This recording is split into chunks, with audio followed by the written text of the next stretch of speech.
into a semi-final. It's just we need to sort it out. And so my question for you is, would you then play 7 batsmen? I think we're going to have to. I mean, we saw some decent bowling by Aiden Markram, and JP Duminy can hold up his end for a little while.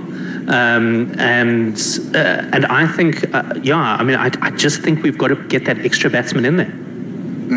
Yeah, and it's going to be very tough on Duminy and Markram in terms of bowling, because the teams would then definitely attack them, and they might actually go for 80 in their 10 overs. But then you just need to hope that the other 4 bowlers will hold up.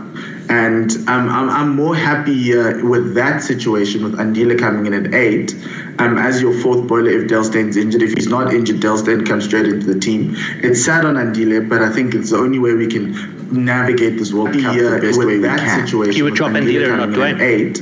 No, because remember, if Dale Steyn's injured, if he's not injured, Dale Steyn comes straight into the team. It's sad on Andile, but I think it's the only way we can navigate this World Cup the best way we can. You would drop Andile or not Dwayne? No, because remember, if Dale is fit, Dale must play.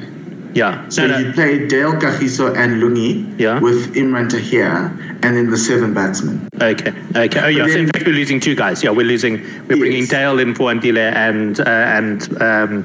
and Dave Miller in for Dwayne Pretorius. For Dwayne, yes. And I think that's the only way I think we can navigate this World Cup well with our, because Andile, because Lungi and so the problem with that is that Andile and Kagiso have taken the most wickets in the middle overs.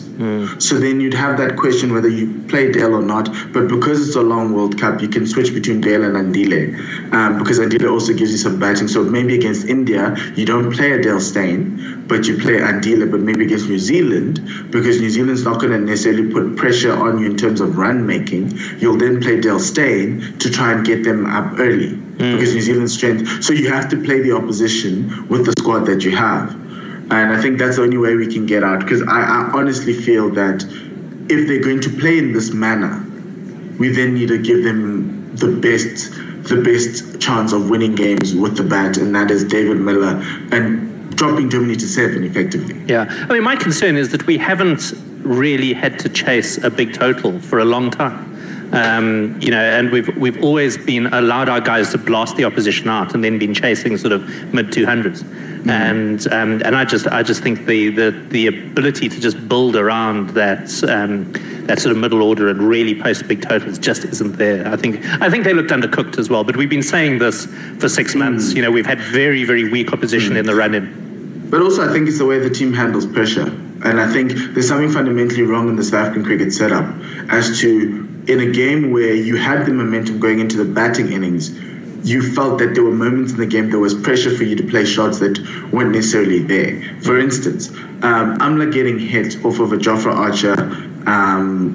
Archer short ball shouldn't have happened in the first innings of in the beginning of the chase, because I would have just let that ball go. I'd have ducked it, because I get the fact that these batsmen play on instinct, and to a certain extent that's where instinct and pressure meet, because you're going to feel like you need to play play that ball because you think it's a loose ball, but actually it isn't. And you know, in other circumstances you'd have left it, you would have done something else.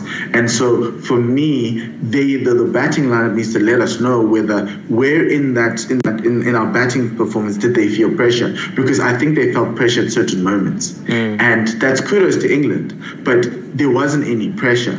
And it's about seeing the big picture. It's about knowing what the game plan is. And for South Africa, I've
have leaders. And Aiden used to captain South Africa last year against India, so he's seen as a senior player, regardless of whether he's been dropped in and out. If you've captained the side before, you need to learn. You know that there's a responsibility on your shoulders, and just add value to your wicket. That's all we ask. I don't mind losing to England with them bowling well. They didn't bowl well yesterday. Yeah. They bowled some really, really poor balls that, yes, should have been hit for 6, but because we mistimed them or because we didn't want to leave them, we just got caught out. And for me, that's the sad part, because the bowlers will always do the job for South Africa. And then you get there and then the batting lineup just sits there. And I get like guys like Quinton, whose job is to accelerate the run rate. But the other guys really need to step up. And I think we're probably going to go with the same 11 on Sunday against Bangladesh. And that's a tricky one, because if Bangladesh score 300, we're in trouble. Yeah. I don't think they will. I think that Bangladesh have beaten us in the past by rolling us for sort of 250 and then chasing it. And I think I think you're going to find we're going to bowl first every single toss we win right the way through the World Cup. Except for India. You think so? We'll make them chase. Oh yeah, no. Yes. Even India, we should. Sorry, yeah. Should for India. Yeah, and my other real concern here is about Hash getting hit, and I just think that really top batsmen don't get hit, and not like that, not sort of flush on the forehead. Yes. Sometimes you can get yourself in a tangle in a ball that's coming at a funny angle, and you get something that comes off the shoulder onto the side of your helmet or something like that. But when you see a top guy get hit like that, I really worry that it means that his reactions in his eyes have gone. And it's such a subtle difference, it's something that Herschel Gibbs picked up. That around about the same sort of age, 33, 34, he just realized he wasn't hitting it quite as well, and he had to change the way he plays.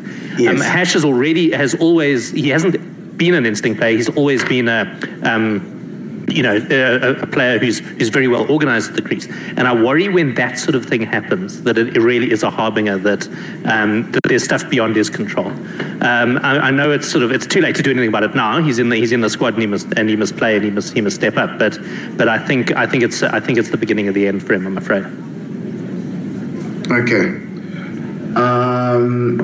Yes, and I think for me that's one of the big things with Hash, because when I saw that boy yesterday, I felt it was a bit of a naive shot from a guy who hasn't faced Jofra Archer before. You don't know how quick he is, and I don't think Kagiso bowls short balls to them in the nets anyway. So you wouldn't have been able to have been tested with a 150 bouncer.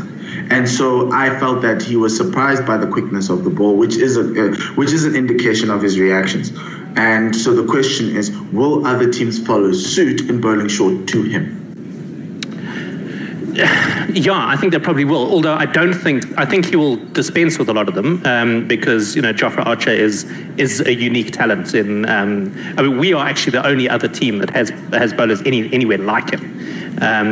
So I think he'll be fine. I'm not saying that he's going to keep on getting hit. I'm saying it's just a sign that he's operating at 85%. And we've known that for the past year or so. It's just that with a guy like him, it's very hard for you to drop him. No, for sure. It's very hard. And so, it's one of those things where I think South Africans can get very reactionary about what happened yesterday, and rightly so, because I think that's not the purchase we know. Because when we lose, we don't lose like this. But then it's also an indication of how far we are from the world's best team. Yeah, look, I think we also need to put in perspective in that we're going into this World Cup, I think realistically we were ranked third. Behind England and India. All we've discovered now is quite how far behind England we are. But other than England and India, I would still back us to beat everybody else in the competition.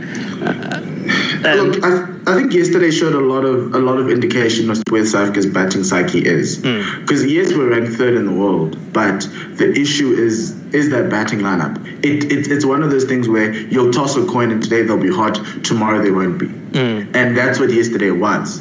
Because at a time where you have England literally, you have them in a tense sparring battle. You couldn't land the decisive blow because you couldn't do your basics right. And for me, that's a bigger worry going into this tournament, because you can get rolled out for 186 if Rashid Khan comes out at you and bowls incredible 10 overs and takes 5 wickets. And that's been my worry. And yesterday, based on the fact that they were throwing their wickets to unnecessary shots, what happens when you get a bowler who knows how to weasel you out? Like Wednesday against India is going to be crucial for this batting lineup, and we just want them to just apply themselves. Yeah.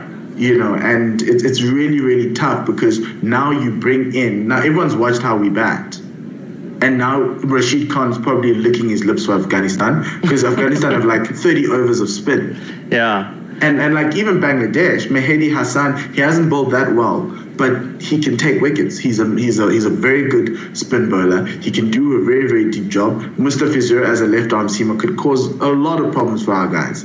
And so I'm really worried. Every time South Africa go out to bat, we'll all be worried, because if Quinton falls early, I don't see any other way of resurrecting this innings unless Faf or Rassie kind of save us in the middle overs.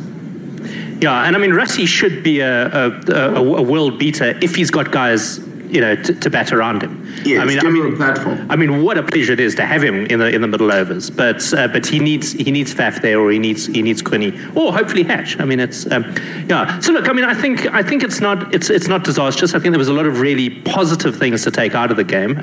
We knew that the batting was always going to be a problem, but I was so thrilled that our bowlers bowled a very different game to what we've normally seen. Yes. They clearly had worked at it. I mean, to see Lungi bowl 6 slower balls in an over, in a controlled and thoughtful manner, I thought was fantastic. Admittedly, he had to be hit for 2 6s by Owen Morgan before he started doing it, but it really did show some thinking cricket, and it showed that there was stuff going on behind the scenes, which I thought was a really good sign. Yes, and that's the thing, and I don't think we'll be chasing 300 a lot this tournament if we bowl the way we bowled yesterday. No, absolutely. I don't think there's another team in the world that could have put 300 onto us yesterday. It was a phenomenal bowling performance, because England were batting at 6 runs and over. Sort of between 5.5 and 6 runs and over, right the way through.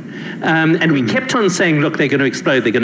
We're suddenly going to, go for 15 runs and over for 5 overs. It never, ever happened because of the control that South Africa used. So I thought, another team would have collapsed under that pressure and we would have had them out for 250. So all power to England. They are a seriously good unit. Yes. Right, let's talk football. I know you'll be dying to tell us about the Europa League. Yes. So yes, Arsenal lost to Chelsea 4-1 in Baku in the Europa League final, which means they do not qualify for the Champions League next year. So that means the 3 Champions League three Champions League teams, the Europa League teams from England will be Arsenal, Manchester United, and Wolverhampton Wanderers. So Chelsea had already qualified for Champions League because they finished 4th. So now obviously they end their very poor season with Maurizio Sarri, as is in his first season, ends on a high. Maurizio Sarri finally saw in the final game of the season what Sarri ball was. The whole close control, passing in through the lines and putting opponents under pressure very well, because all 5 goals were scored in the second half. It was ridiculous. So Arsenal go back licking their wounds, trying to figure out where to go to from here. I actually don't know where that would be. But Chelsea have an interesting summer, because now Eden Hazard, who's been their talisman for the past 7 seasons, he's now leaving, going to Real Madrid. He said he's played his last game at Chelsea. So that's going to be a nice story to watch throughout the off season, because of the fact that Chelsea have a transfer embargo, so they can't buy players for the next 2 transfer windows, which is August and January next year. So for the next season, they'll only have to play with the players they currently have. And so letting Eden Hazard go is a question that we all are having, because I wouldn't do that if I don't have the ability to replace him. Yeah. So Was this because of the accounting stuff? Or, oh no, that was Manchester City who had the accounting problems. This is what they made an inappropriate approach to someone or something? Yes, to an 18-year-old or someone younger than 18.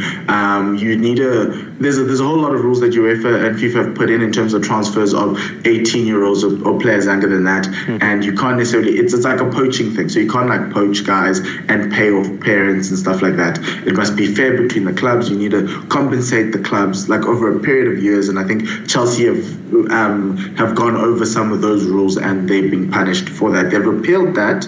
And so we'll see if that appeal goes through. I don't think it will. But yeah, so now they just have to play with the players they have. Yeah, that's a substantial sanction, isn't it? Particularly if you're going to lose guys like Hazard and not be able to replace them. That's a major, major problem. It is, because Hazard's been the guy. Like, even in that final, he was the guy. He was the one who turned everything on its head. And that's how much quality is. And now to lose that sends you back, because all the teams in the Premier League are improving, and you're just going to stay where you are unless you can find some young talent somewhere who can just move everything forward. Yeah. So they're allowed to recruit up from their own age group? Yes, so anybody who's a Chelsea player on the Chelsea books can come up into the first team. Yeah, okay. But they can't get anyone from another club, even a free agent, they can't. No free agents, and they can't. Can they get loan players? No, they can't. Really? They can loan out players, but no players are allowed to come in from outside. Yeah. Okay, so that is a really, really big deal. Yes, some of the other football that's going on around the world? Yeah, so we've got the UEFA Champions League final tomorrow between Liverpool and Tottenham. I'm hoping Liverpool win this one. I cannot spare Tottenham winning this one, because there've only been 5 teams English teams that have won the UEFA Champions League. That's Manchester United, Chelsea, Liverpool, Nottingham Forest, and Aston Villa. So if Tottenham wins this, you can see Arsenal's not there. So if Tottenham wins this, we'll never hear the end of this from the Liverpool fans. But if Liverpool win, they'll have 6 wins, and they'll go above Bayern Munich and Barcelona, who are currently on 5 wins, and be behind AC Milan and Real Madrid as the most successful teams in Europe. So it's a big night for both of them. Harry Kane should be back for all the Tottenham fans, but I think this battle will be won in the trams, on the wings. I think the pressure that each team's attack will place on their fullbacks is probably going to be the reason why teams will either whoever wins or loses. It's anybody's game. It's a chock-a-block weekend then, because it certainly will be we'll be commentating on the cricket right the way through the day, and then it'll end just round about the time where we can start thinking about the football. yes, and that's going to be very interesting. But that's why we have weekends, so we can watch a lot of sport. Absolutely. But then other things, our under-20s have been playing in the FIFA Under-20 World Cup. They are Majita, coached by Thabo Senong. They lost their first 2 games, which means that they've been eliminated. They played very well against Argentina for a half. It was 1-1 at halftime last week Friday, and then it just went pear-shaped after that. There was a VAR penalty that was given to Argentina that kind of set the cat amongst the pigeons. South Africa got a red card, and then Argentina just went crazy.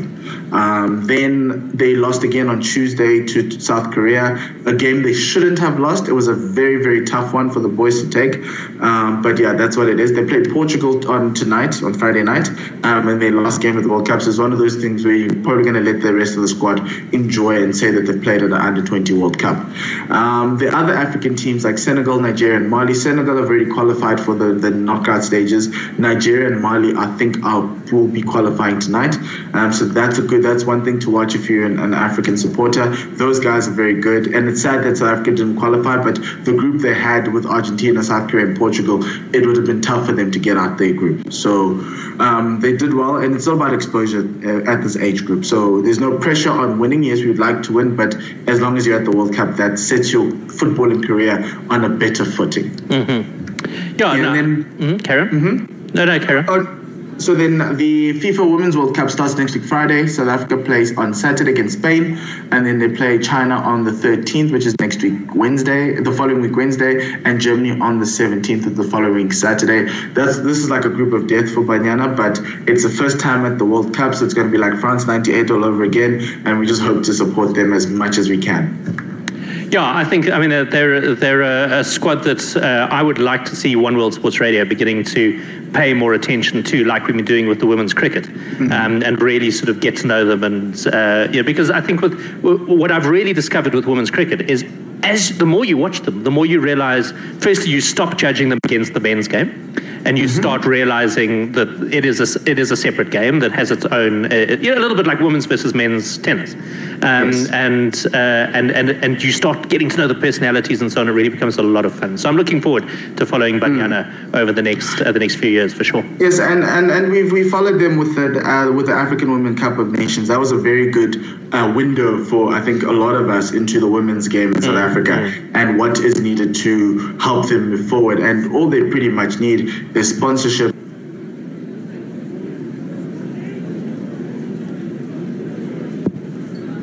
Okay, welcome back to Guerrilla Cricket SA, and you can follow us on Twitter at Guerrilla SA.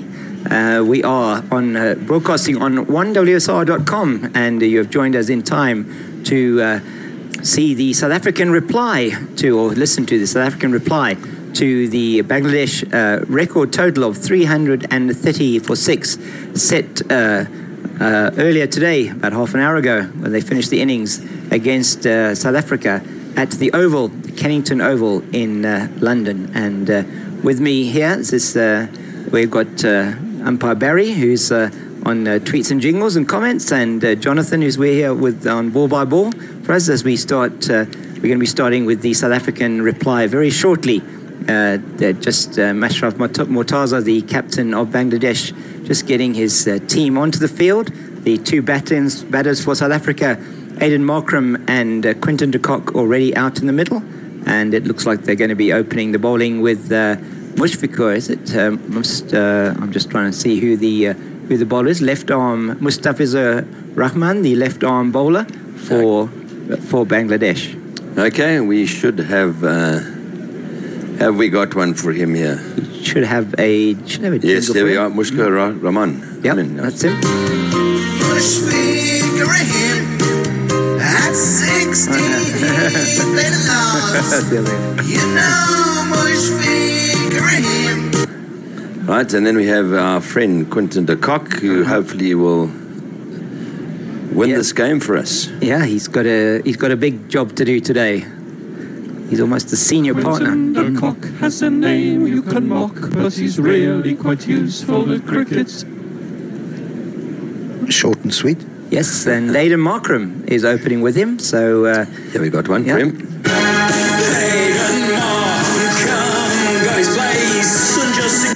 Right, that's enough of that. Yeah. Off we go. So we are going to be underway as Mustafizur Rahman is going to be bowling. I'm not sure which end he's going to be bowling from, but Quinton de Kock will be facing the first ball as South Africa look to chase down this 331 to win on a pitch that seemed to be doing very little earlier on when South Africa was bowling. It's him. He's in now to de Kock, and this one he plays sort of defensively, and the ball goes behind him and bounces very close to the off stump. Sorry, Jonathan. And my goodness, that was a bit of a nervy start for de Kock. Didn't look too convincing. That it was good pace on that ball, I thought. It was, yeah. Let's see what a nice seam position from him. Yeah, so catching the seam, just straightening, and Quinton just not quite getting on top of the bounce, but they're probably the first salvo fired by Bangladesh as they seek to restrict South Africa to less than 331. And Mustafizur in again. Oh, good ball on off and middle, and de Kock just defends it back to him. Can we shorten his name to Fizzer? We could. That was a real fizzer from him. Yeah. We could. Yeah. So Mustafizur. Yeah. So certainly some a good couple of balls first up from Mustafizur Rahman. I think you can call him Rahman maybe. Interesting to see how South Africa approach this response, Barry. Oh yes, and as I say, a good positive start will help along to get us along. Comes in again over the wicket, and this one is just on going down the leg side, hits de Kock on the pad and loops up on the offside, but no chance for a run. So that's important, the start, and the first three balls haven't looked too confident, have they? No, they haven't. He looks a little bit nervy out there, Quinton de Kock. Maybe very mindful of the fact that he needs to bat And we'll be watching the Courtney Walsh looking on, the fast bowling coach for Bangladesh. They certainly have chosen some good people to get their coaching for their fast bowlers, for their batters. And this one is on middle and leg, and de Kock plays it defensively out to mid-on, and South Africa still to get off the mark. I suppose I should have said the legendary Courtney Walsh. Absolutely. Well, he held the world record for wickets, didn't he? At one time. 522, I think it was. He broke the world record by getting Callis out, and apparently LBW, but he got an inside edge. But it didn't say that in the book. Was that Richard Hadley's record that he broke? Was it? I'm just trying to think. Quite amazing. And in again over the wicket, and de Kock does play this one out square onto the offside, and that one is going to beat the field. You'll get a 4. Oh, yes. Find a 4, yeah.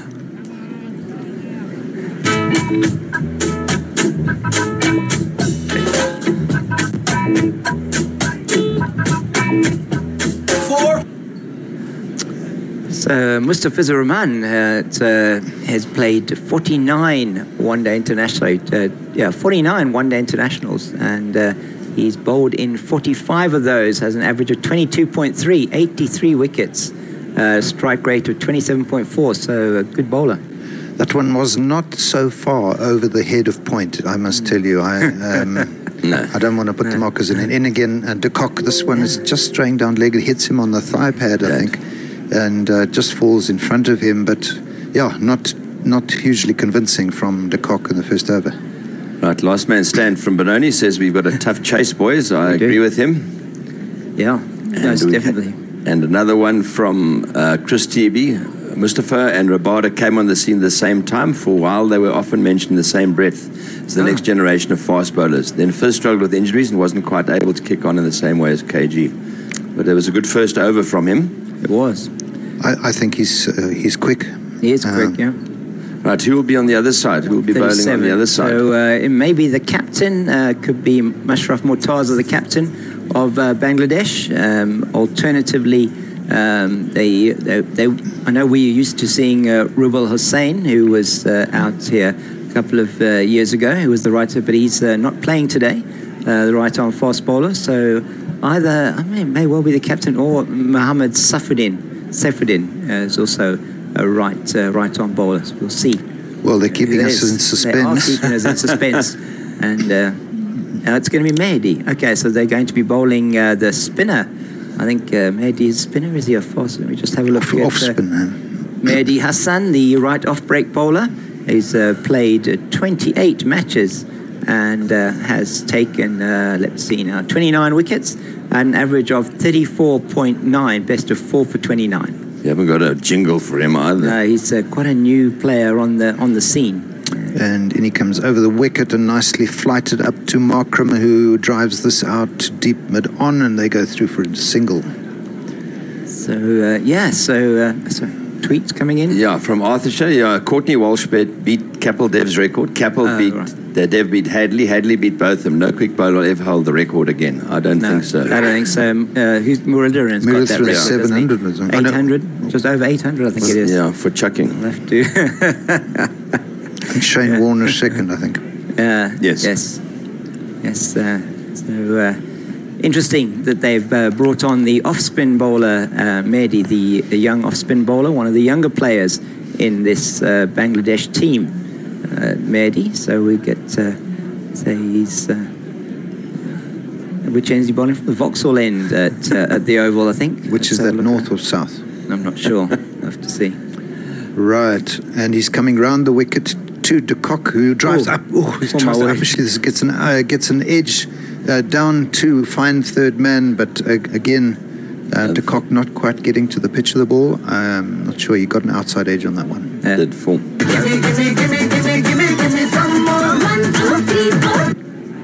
Yeah, runs away for 4, doesn't it? The young off-spinner, maybe 21 years old. So here's a youngster.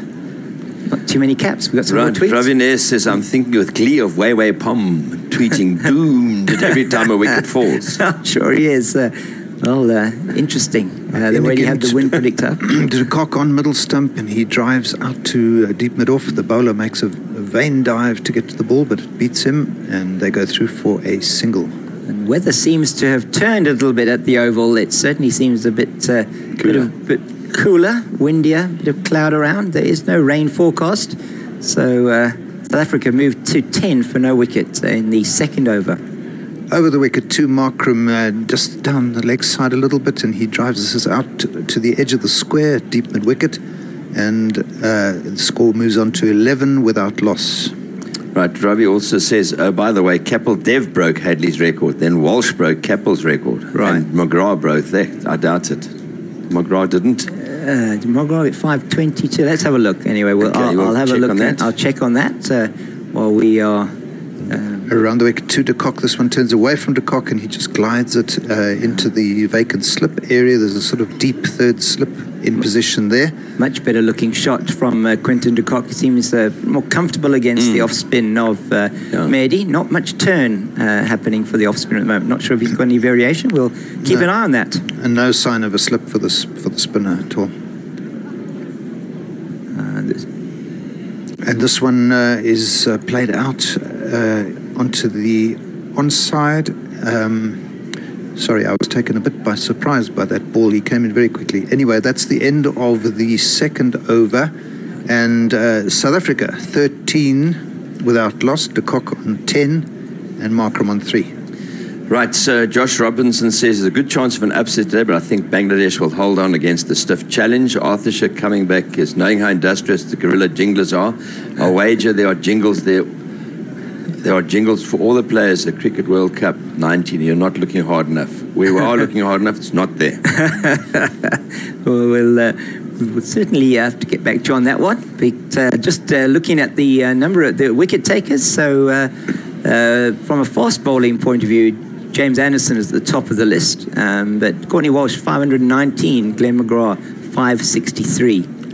So it's going to be Mustafizur in again to Markram and outside the off stump, and Markram just leans on it, plays it out square on the offside, and no run from that. That's still not. I mean, that length, good length from Mustafizur, but not.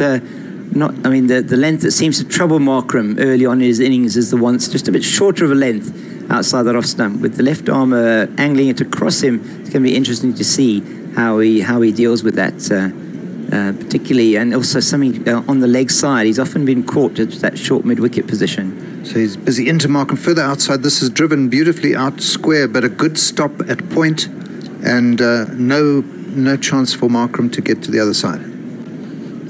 Some good work there, and in the field by Saikat, who is actually, we don't know him as Saikat, we know him as Mohammed, so he's also one of the Mossadegh Hussain, who's got Saikat on his back. So we're going to have to be aware of that from a commentary point of view, as we're looking at Mustafizur, who's got Mustafiz on his back. And Mustafiz in to Markram, who plays this one off the back foot, defensively back down the pitch. And a good over so far from Mustafizur. Yeah, it looks a very good bowler, and certainly he's been pitching it in the right spot. Nothing fancy so far from him, and nice seam position, and he's able to just keep the batters honest at the moment. Only 4 of his bowling. That 4 from Quinton de Kock in the previous over, and we shall see how South Africa deal with this run chase. Mustafizur, good line into Markram again, defensively out into the extra cover area, and he's keeping Markram very, very quiet in this over. Yeah, it's always good to have a left arm seamer. It is. It is always good. So we just to mention there, so if Lungi Ngidi is injured and cannot continue, Bjorn Hendricks, left armour, might be an option for South Africa as a replacement. Just gives a bit of variation to the attack. Yeah, it's always good to have a left-hander. Right-handers don't like left-arm bowlers, especially ones that bring them back at them. Yeah, exactly. Once you get that inducker working, not very nice for the right-handed batter. Oh, my word. This was so close to the stumps. He played at it. I think he got something of a thick inside edge, and to me it looked as if it missed the stumps by a hair's breadth. Yeah, I'm sure that his heart was in his mouth as that one bounced next to the stumps, but ballooned away down to second slip, who and then threw down the stumps with the potential chance that Markram was maybe dallying a bit, but he wasn't. Right, Jeff says that the jingles were all done for all the players, but they were sent to the mothership and may have not filtered through yet to Safaland. Ah, see. So maybe the communications between the mothership and its satellites are not quite there. And Markram drives this one beautifully out through the cover and is being chased by number 8. Well fielded. Mitun, that is the... Mitun. Yeah. And they go through for 2, so that's the only 2 runs off that over from Mr. Fazur. 3 overs completed and 15 without loss. Yeah, another good over from Fizz, but that one just strays a bit outside the off stump, gives a bit of width to Markram, and a nice-ish length as well for him, and he plays it beautifully through the offside.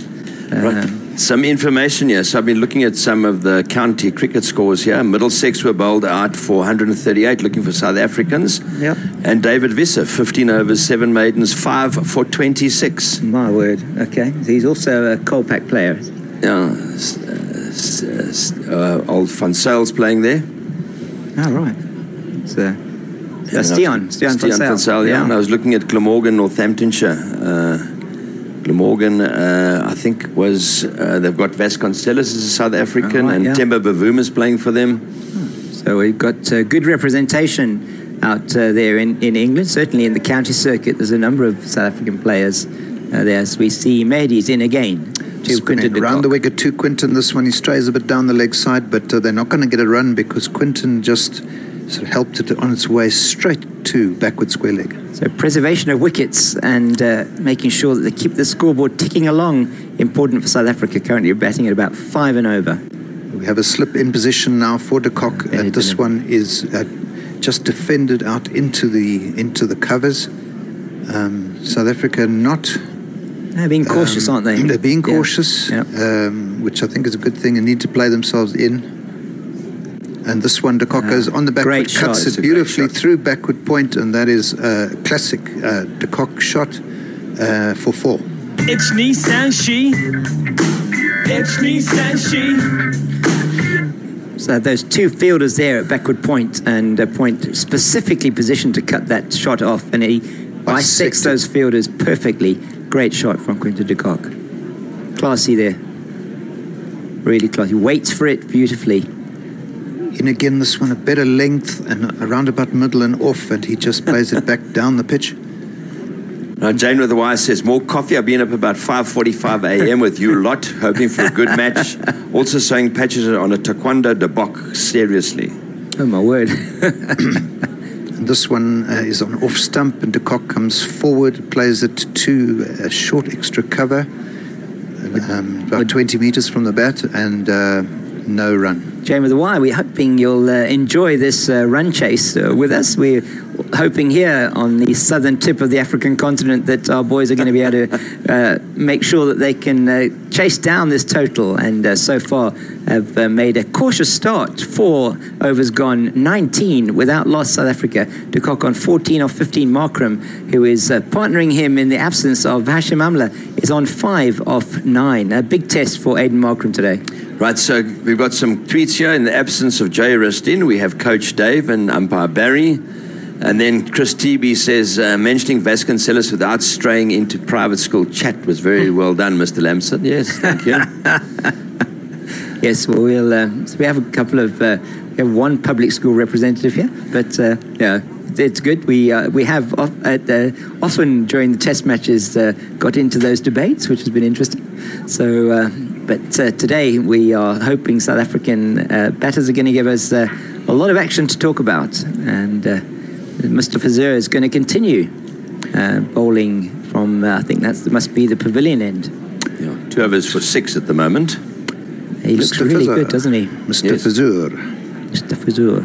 Right, and Adrian Markram facing him, and great line from Mr. Fazur. He really is bowling a beautiful line to Markram. Mr. Fizzer. Mr. Fizzer, yeah. So that'll happen when he plays a shot at it and it goes through to the wicketkeeper. So when we first came back on the international scene, we had Brett Schultz, and he was probably twice as fast as this. He was really fast, wasn't he? Tall.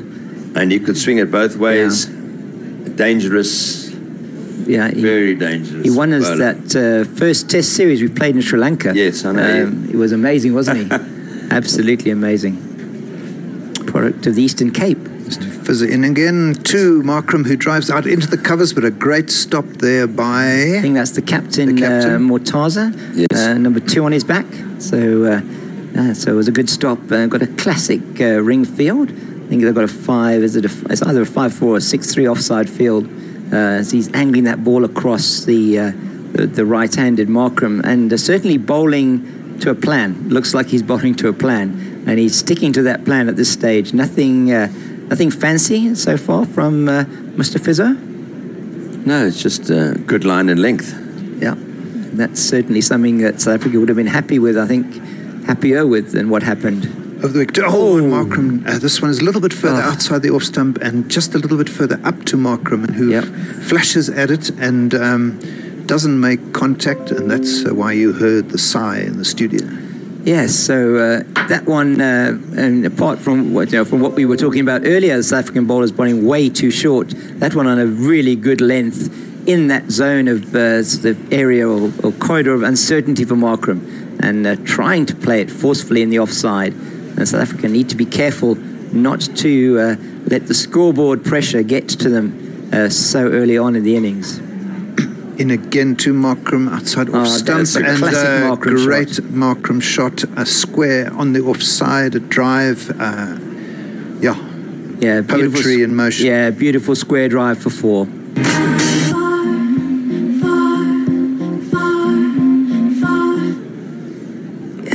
He plays that shot really nicely. I mean, when he's playing that, when he's playing the short ball on the offside, he does look good. And that one just short of a length, not really too short. So well played. Just missing his length a bit there, Mustafa Zerf, for the first time. Do you think that applause was for Markram? I think that was just, yes, I'm sure it was, yes. Maybe captain applauding his bowler for keeping the ball in that line outside the off stump, which he has been the whole time. Changes his line. Markram and again. Didn't work, did it? And he's played this out beautifully through deep mid-wicket, and that's going to beat the field as well. Yeah. Seems to us that it's in form. So Mr. Fizzer there coming around the wicket after having been hit through the offside for 4. Why? I don't understand necessarily why he changed that. It just didn't make any sense. The leg side line. It was, yes. He was bowling beautifully over the wicket, and why he came around like that, I do not know. One ball, so he beat him the previous delivery to the 4. He then bowled it slightly shorter of a length, got hit through the offside for 4. Then he changed his line. That makes no sense at all. I mean, we don't mind. No, we don't mind. But I mean, it's really very interesting tactics. South Africa getting 2 4s off this over, and where's he coming from at this one? He's coming around the wicket again to Markram, and the slower ball, and just outside off stump, and Markram comes forward, plays it solidly to mid-off, and no run from that ball, so 27 without loss. The end of 5, that's all right. So cautious but solidish start for South Africa, 27 of the first 5, and they'll be happy that they haven't really seemed to be in any real trouble so far. A couple of iffish shots that have gone on the sort of defended and gone back past the stumps, but overall no major alarms yet for South Africa. So 27 or 5 overs. Quentin's 14. Aiden has got 13. Mr. Fizz has got none for 14 or 3, and Mr. Hassan Mahidi's son has got 13 runs hit off his 2 overs. He comes for his 3rd over now. Can you just get and de Kock comes forward, and I'm not sure what I don't know. He hit it. Definitely, he did hit it. But it wasn't confident. He wasn't forward confidently. That one might have even come off the glove. Sort of, I know, hit inside edge onto the pad. Inside edge onto the pad. And that's why the fielder at point was appealing. So. In again, and de Kock goes back and just sort of spoons this one out in front of him. De Kock not looking comfortable today. No, this good move probably to bring the off spinner on against the left-hander, moving away or straightening on the left-hander, and that one trying to play a wristy shot into the leg side, that's not really making too much contact. And this is a poorer ball from the spinner, but he gets away with it because de Kock was coming forward, and the ball was on his pads, and he played it out straight to mid-on, and there was no run. He's in a bit of a defensive mindset, Quinton. Mog wants to know who we're missing here. I said Mahidi. We're missing Mahidi's jingle. Yeah. This one, de Kock cuts out, it goes into the gully, straight to the fielder again. Quinton just not finding gaps at the moment. Yeah, so Mahidi, the youngster, 21-year-old, and not even played that many matches, but quite impressed so far with the way he's approached his bowling. A couple of fours hit off him so far, but nothing too dangerous from the South Africans so far. More wanting to just keep that scoreboard going, not lose any wickets, and just keep the run chase in sight, keep that target in sight. 331 to win here in this match, the fifth match of the 2019 Cricket World Cup, being brought to you by Guerrilla Cricket South Africa, and we are on the 1WSR.com platform. De Kock did get one off that previous ball while James was telling you what was happening, and they went through for a single. Markram has just defended the last ball of that particular over, so we have had 4 overs complete, and 20. So they've got just the single off the over, 28. I think it's 28 without loss, and South Africa after 6 overs, batting at just under 5 and over. And at this stage, that will not be a major concern for them. The Bangladesh batsman, particularly the one opener, got off to a really good start, batting at got his 42 of only 30 balls, and that was a really good start for them. With the South African bowlers really not being able to keep the line and lengths going that would trouble them, and not good for South Africa that Saumya Saka, the young batter, who is one of the younger players in this very experienced Bangladesh team at 26, was able to really take a liking to Lungangidi before he went off with that hamstring strain. Mr. Fazir into de Kock, who turns this square on the leg side down to square leg. They go through for 1, and Markram will be facing Mr. Fazir again. It'll be interesting to see whether he's going to come around or whether he's going to go back over. Well, looks like he'll probably stay over the wicket to the right-hander for at least this one delivery. Well, the umpire's gone from the offside. Yeah, the umpire's walked off to the... They don't have to do that as an umpire. No, they normally will do it. But they normally will do in tests, especially for seamers. Yes. Particularly, it's difficult to be in that position, isn't it? Because some umpires are quicker than others. Yes, they are. He seemed Paul Rifle was ambling along there, wasn't he? So. Mr. Fazir in to Markram, and he plays that square drive again off the back foot, and it's straight to the fielder. Certainly, the Bangladeshis have set their field very well at the moment. Yeah, I mean they're bowling to a plan, aren't they? And they have in the main stayed with that plan. It never looked like we had a plan. No, we didn't have a plan. It didn't. No, you're right. South Africa certainly did not look like there was a bowling plan. If there was, then we're not quite sure what it was. So we've got 4 fielders out squarish on the offside for Markram. Into Markram, who drives this one out to, and they go for a quick single. Oh my word! If he'd have hit, he was gone. Yeah, that was complete.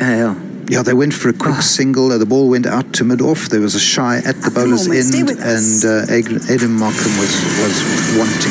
He was, yes. Pressure does. Yeah, absolutely. Trying to get the scoreboard ticking along. Mahmudullah's just indicating there that he probably missed that by I don't know what, by like a whisker or a coat of varnish, as he took aim at the stump, and he was gone for, I think it was just suicidal single. But such games, such types of action on which games can potentially turn. So can Markram make the most of that? Can he learn from that as South Africa moved to 30 without loss? Into Quinton. Oh, he's hit on the pad, but it's going down leg side. Yeah, that's angling. I don't think they're going to be very interested in that. Correct. Even from this angle, yeah. Yeah, it's... I mean, we can see that from Johannesburg that one's going down the leg side. It was such a, so obvious. For those of you who don't know what our studio looks like, umpire Barry's sitting at sort of square leg to the TV set. That's the best view of square leg. That's why he said even from this and angle. an inside edge as well. Inside edge as well, yes. So they certainly, that one would have been a completely wasted review from Bangladesh, so just as well they didn't review it. And in again, and leg stump, and this is a misfield. Someone else has made a mistake in the field. They have, and this is the same fielder that picked up and would have run Aidan Markram out, and this time he takes his eye off the ball at the crucial moment of trying to pick it up to effect another run out, and they go through for the single. But the Bangladesh have got runs to play with, and they can go for these kind of run-outs, whereas, in our innings, we didn't really know where it was all going. But I think Bangladesh have got all the cards in their deck at the moment. They do. 6-3 offside field. Oh, and he edged that one, does Markram. That's a great shot for 4. Yeah, indeed it is. So, wrong one. Seems to us that it's in 4. So that one yesterday, when Steve Smith did that, Michael Slater said that was one of the, he probably intended to edge that one down there. It was a really great shot for 4, but certainly no intent from Aidan Markram to play that anywhere near. That was a slower ball, and with quite a lot of revolutions on it. Yeah, cross seam. He had played the shot before the ball hit it. He did. The bat, yeah, and now Mortaza, the captain, is wondering, why did I take the slip out? Because that one went through where probably a second slip would have been, and Markram gets away with it. So 2 slices of luck for Aidan Markram in that over, and is that what he needs to post a big score in one-day international cricket, where he has not really made his mark as yet? Right, we've been going some tweets here about who missing the jingles, and they're going, Mark, who they're allegedly missing. I said Mahidi Hassan, so does Arthur Shah, so they're still trying to work out who that is. But anyway, they'll get there. Mahidi into Quinton, who drives this out too deep mid-off and walks through for a single. So it is a bit confusing because Mahidi Hassan has another name as well on the end of his official name. I think, let me just see if it's Mahidi Hassan Miraz. So that may be why it's a bit confusing. So interesting. It's over the wicket to Markram, who drives this very correctly and straight bat down to mid-on, and they go through for a single. South Africa 37 for no loss in the 8th over. So batting at the moment at just on or about 5 and over. And they'll be happy with that at this stage in the innings, perhaps getting to 50 or maybe just a little bit above 50 in the power play to set them up for this big run chase, as hopefully from a South African point of view, hoping these 2 will take them through to a large opening stand to set it up for the batters to come. A lot of thought going into the field placing here for de Kock, for the off spinner. So to de Kock, who just glides this to the sort of deep third slip area where there's a fine third man fielding, but straight to the fielder. So South Africa going about their run chase quite carefully. They've got a very nice, so what's that, a short mid-off, you think? Yes, they measured it about 18 metres. Good shot. A good shot by de Kock, and he must have hit it straight into the ground. He hit it into the ground. Bounced about 3 metres in front of the fielder. The ball spinning away from him. Round the wicket again, a bit of drift on this ball into de Kock, and he plays it out square, goes through for a quick single. It's just on the misfield there, on the edge of the circle in that backward point position. But certainly with the ball spinning away from him, what spin there is, favouring that shot through the offside. Right, they seem to be Jeff Perkins. He's setting his old jingle for the Mahidi to Simon. Oh, okay, good. And there's a beat poetry jingle for him. Okay, thank you. We'll definitely jingle those up later.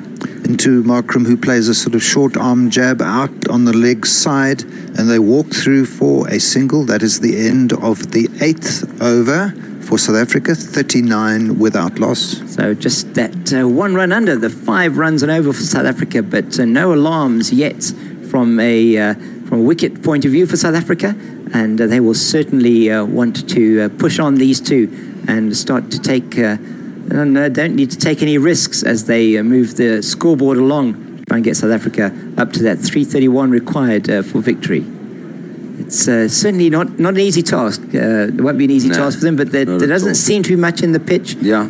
It's pretty much coming on quite nicely onto the bat, which will suit the South Africans.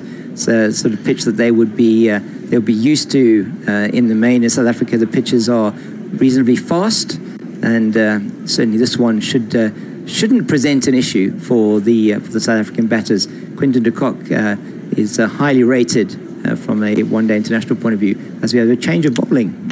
Change of bowling. Shuffordin. Let's see. I think we'll find the one for him. I've seen him here. Mohammed Saffuddin. Saffuddin is going to shuffle in. He hasn't even got it here as well. Oh, yeah. So also one of the youngsters, we'll just go through his numbers here. Only 22 years old, so one of a new generation of players for Bangladesh. This stage, only having played 13 matches, and he has not really bowled too much in one-day international. So a short into Markram, who just drives this squarish bat out. He mistimed it out into the covers, and no run. Wanted that to go a lot squarer, just almost stunted it into the ground. So Mohammed Saffuddin has played 13 matches. He has taken 11 wickets at an average of 44.7. Best analysis of 3 for 45. So and runs per over of 5.23. Again, short. That's a lovely and shot. This is Markram does a lot better with this one than he did with the first. This has gone out through the covers all the way to the boundary. And that's a four. Hit it! But Saffuddin definitely too short with those first couple of So balls. we're also missing him here. Simon's missed this one as well. Mohammed Saffuddin. I apologise, Mog. He'll be whipped this afternoon, Simon. Publicly.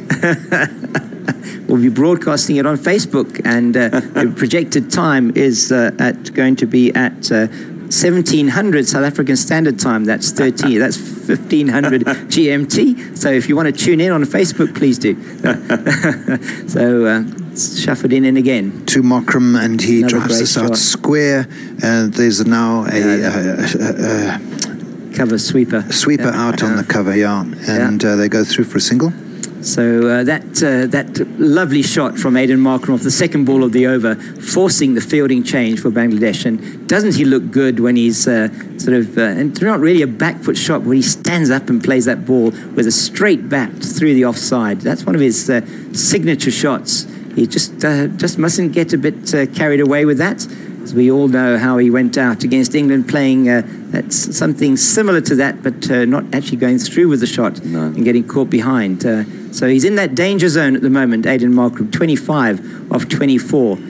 He's batting at the moment. His average in one-day international somewhere close to that 25. In again to de Kock, and de Kock just defends this out on the offside. Saffuddin needing to find a better length. I think he's too short at the moment. So Aiden Markram, this is only his 20th one-day international. His highest score, 67 not out. Average of 28.55. Strike rate of 88.46. Only 250s. And certainly this World Cup, a massive opportunity for him to stake his claim for this position, his opening position in the South African one-day setup. And this one, de Kock drives straight back to the bowler, who does well to stop it in the middle of the pitch and prevents the run. Slower ball again. Slower ball there from Saffuddin. Good delivery, 112 kilometers per hour. So mixing it up a bit, which is good. Having gone for that boundary, trying to just think about how can they do things differently, and that one not confusing, not doing too badly there. Quinton de Kock in how he dealt with it. South Africa 44 without loss. No dangers so far. This one is in the air, and it's gone off from de Kock. It went over point. It's going to go down for 4 runs, but that was close to a catch. That was luck.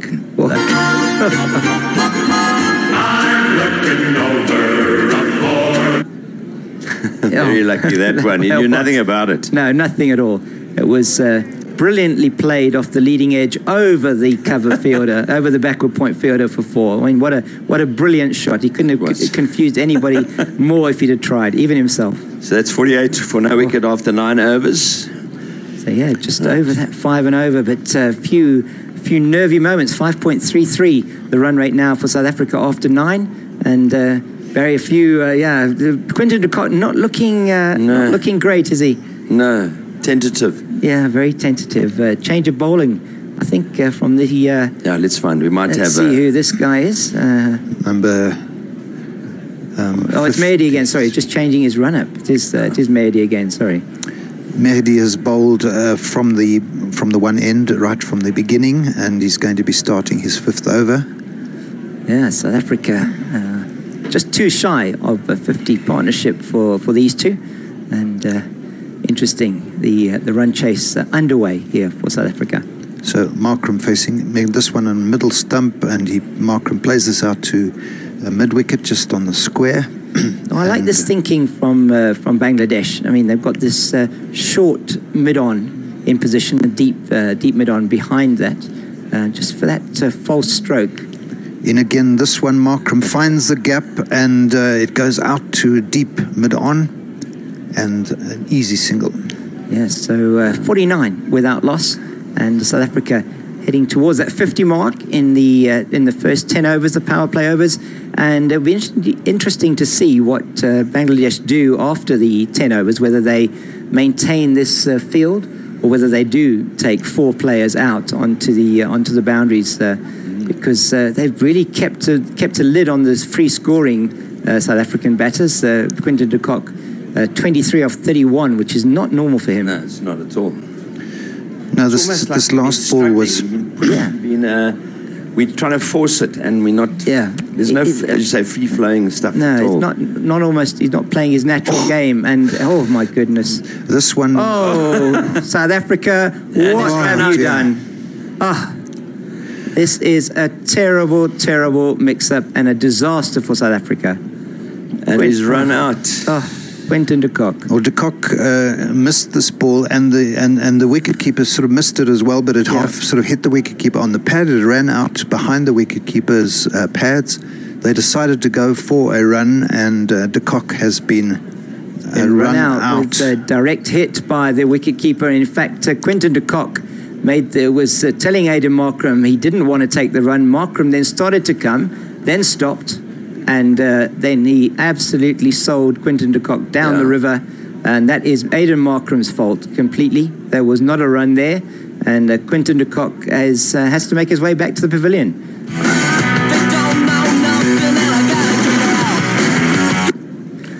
Very sad. Oh, that's very sad. I sense that bat isn't going to see another day. Oof, no. When he gets into the change room. I wouldn't want to... he is... No. Right, let's go with Mr. Du Plessis. Yeah. 5.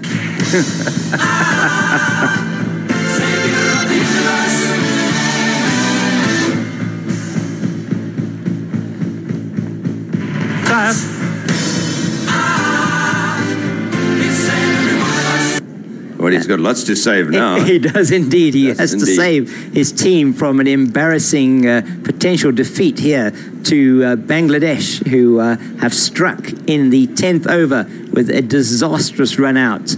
A mix-up between Markram and de Kock, and Markram will be needing to make all the runs that de Kock didn't make in this innings, because he was certainly at fault with that run out. Was no run there. De Kock nearly bowled, and then great work by the wicketkeeper Rahim, the wicketkeeper, Mustafika Rahman, and Faf du Plessis faces his first ball, and he works it out on the leg side, and they go through for a single. Yeah, so Quinton de Kock was there for about 44 minutes, and he faced 32 balls for his 23 runs, included 4 fours. And great work from Mustafika Rahim, the wicketkeeper, experienced wicketkeeper. Chased that ball back after he'd made the mistake of missing it, and with 3 stumps to aim at, hit the leg stump, and away went Quinton de Kock. And they go through for a quick single as Markram, bigger pardon, Duplessis works this one out on the leg side. The end of, Or was it Duplessis? It's the end of the over. That's why that they changed the batsman's back again. Yeah, they have. End of 10. South Africa 51 for 1 in the power play. And so South Africa now, now after the loss of Quinton de Kock, it's going to be interesting to see how Captain Duplessis and his Northern's teammate, Markram, actually deal with the next period of play as we go into the second power play, where you're allowed 4 fielders outside the 30-meter circle. But I reckon Bangladesh will continue to try and attack the South African batters. Yeah, they will. Until they maybe get, if they start conceding runs, they may well go a bit more defensive, but they are definitely attacking, as they have 2 right-handers at the crease, and they're bringing on their slow left arm, Shakib Al Hassan, the top all-rounder in ODIs in the world, according to the ICC rankings. Yeah, the Bangladesh had 65 runs after their 10 overs for 1 wicket. Oh, we are 51 for 1, and it's the Shakib's going to bowl. Yeah, very experienced Shakib Al Hassan, 32 years old. He has played in 198. This is 199th one-day international. Right, you have a jingle for him.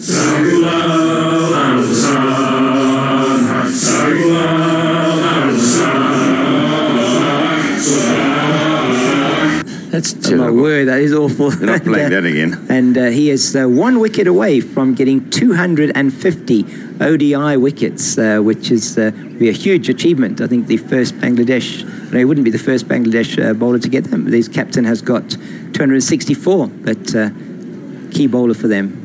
Right, keep over for him. They're taking all the pace off the ball and making the South Africans hit the ball if they want to get runs. Evil Scooter says there was a fabulous from the wicketkeeper to not lose his head after dropping the catch. I don't think he hit the ball. I don't guessing many keepers wouldn't have that level of composure. Probably not Quinton de Kock. Well, Quinton certainly didn't have any composure after when he was back into the pavilion, and probably made his own door into the dressing room. Yes, I think the groundsman at the Kennington Oval, please note you need a new door into the South African dressing room. Yeah. This one is played out deep mid-off by Aiden Markram, and 52 for 1. Right, from the tweet here from Chris Paul, Save Whittybush Hospital.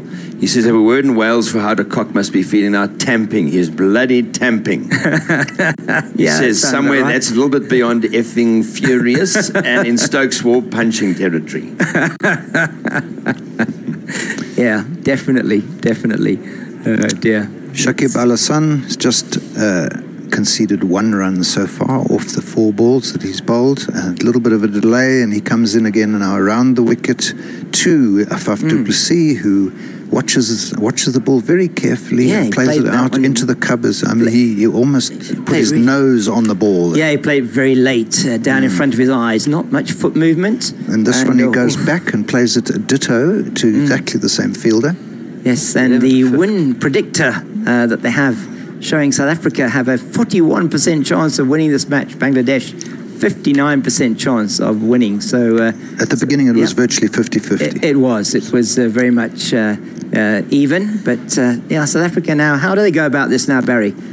Oh, well, these two have partnerships, and partnerships where you start to put the pressure on the bowling side, not let the bowling side put the pressure on you. Yeah. So you need to be clever with quick singles. You need to rotate the strike and get on top that way. But building partnerships and not taking stupid decisions. Yeah. Risks. I mean, already, we had a situation where Markram nearly ran himself out, and then he ran his partner out, and so the experts in the commentary boxes are saying that this. We're not talking about us at the moment, but we have different type of experts. The experts over there are saying it's even. So that first 10 overs drawn, that's very kind to South Africa, I think. Yeah. In 2, Markram, who plays a square back for drive out on the offside. Didn't have a lot of pace on it, though, and quite easily fielded. and they go through for 1. Right, Wewe Pom Pom says we're doomed. we were expecting that, yeah. So he's only come through now saying we're doomed. I thought we were probably doomed like 10 overs to go in the Bangladesh innings. No. Doomed. So South Africa still have the batters in this lineup to take this run chase. Right. And Mortaza is the new bowler. Yeah, Mashraf Mortaza, the captain. The captain. Incredibly experienced player. In to du Plessis, who drives this out to the deep cover. Deep cover. I'll have for a single, so I'll have a jingle for him. Oh, your knees are fucked, Mashraf Mortaza. Oh, your knees are fucked, Mashraf Mortaza. Oh, your knees. My word. No, definitely, yeah. He made his debut in 2001. He's 35 years old and has taken 264 wickets in one-day internationals. This one beautifully driven off the back foot by Markram up out to the sweeper and the covers there. Yeah. And 55 for 1. Lots of work for the sweeper out there in the covers, but Mortaza bowling to a plan. He's bowling that ball outside the off stump. He's certainly, would you call him military medium pace? Maybe yes. Not even. Yeah. He's certainly slowed down a lot, Mashraf Mortaza, over the years, but he's been Bangladesh's premier bowler for many, many years. And in again to Faf du Plessis, who works this one down to square leg, and the ball comes back into the keeper, and that is 56 for 1. So yes, just 4 singles off this over so far. Not quite able to work it into the sort of gaps in the areas there where they can take the twos. There are plenty of twos on offer square, as long as the ball is played a little bit more, maybe a little bit slower out into that outfield area. But they have gone quite defensive, Bangladesh, in terms of the deep fielders. At least 4 players on the boundary at the moment. And again, Markram plays this to backward point, and straight to the fielder, and again, no run. So, no run. Yeah, my goodness. They do have the 4 outside the circle. They've got a third man, fine leg, or more like a long leg, and then they have the I think there's somebody at forward square on the boundary, and that cover fielder. So there is opportunity straight down the ground, but certainly the short of a length that they're bowling at the moment, not allowing the South Africans to really exploit those straight boundaries. And there is somebody at mid-on. So really drives this down to deep mid-on, and that's the end of that over from Mortaza. Yeah, so we really need a captain's innings. So Hansi Cronje died yesterday, 17 years ago, right. And I think maybe just thinking of that, we need a real captain's innings from Faf du Plessis today. Faf needs to be Captain Faftastic today, certainly, and get South Africa over the line here in a match which they certainly would have felt they would be in control of from the beginning, but it hasn't worked out that way. And as we look at the batting lineup for South Africa, and they certainly have the batters there that can do it. It's du Plessis himself, a very highly rated one-day international batter, coming off a very good IPL, as has been Quinton de Kock, who was unfortunately run out in that mix-up with Aiden Markram. So Faf du Plessis will need to take it to about the 40th over to give South Africa a chance here to win this match. Is it going to still be Hassan bowling from the... That's a different kind of hat. And this one, du Plessis just defends back to Shakib. Right, so Jeff Perkins says that's why we only have 3 jingles for 3 players. They deleted the rude ones and the ones they didn't like. No, I don't think so. Simon just can't read emails. And Markram does play this one down to deep mid-on, and they go for a single, 58 for 1. And then Adam Whittles replying to a tweet from Arthur Shah says, do you think Australia have a better chance of winning the Cricket World Cup than England? I don't know. I don't know. I don't think so. But I certainly don't think that Australia were particularly convincing yesterday in their win. Afghanistan deciding to bat was a mistake, as was the mistake today of South Africa deciding to bowl. But certainly it didn't really make any sense. They decided to bat, as it's another single there, to South Africa, 59 for 1. All a bit slow at the moment for South Africa as they seek to rebuild after that wicket of Quinton de Kock. In again around the wicket to Markram and out to the sweeper in the cover area, and 60 up. South Africa will be, well, they're not even bothering the pigeons on the edge of the square there. You can see the pigeons are still eating the new grass seed off the edge of the strip there at the Oval. Again to Du Plessis. This is out to a deep mid-off, wide mid-off. And yeah, as I say, they're taking Shakib certainly doesn't put much pace on the ball at all. South Africans having to generate all their own energy. And the Bangladeshi Tigers are certainly roaring at the moment. It's so please tweet us on @GorillaSA. Umpire Barry is waiting for your tweets. So Bangladesh had got their 100 runs in 16 overs, 96 balls. Wow. Am I correct in saying here that if South Africa managed to do this, it would be the highest successful run chase? It would indeed. It would ever be the highest successful run chase in World Cup. In the World Cup, previous highest would have it was the 329 by England in 2011. So interesting if South Africa can do this. It is certainly not beyond them on fields. There's not seemingly to be too much happening on the pitch, a bit of overhead cloud, but let's see. Yeah, so tweets Arthur says, yes, Australia are going to win the World Cup, sorry. Which year? Not this year, though. Yeah, so that's fine. So, we move. So, if you please, tweeting us, remember to put in the hashtags Protea Fire, which at the moment is Protea Ashes, as we said, but it's maybe smouldering slightly at the moment with Faf and Markram at the crease. South Africa still only 1 wicket down.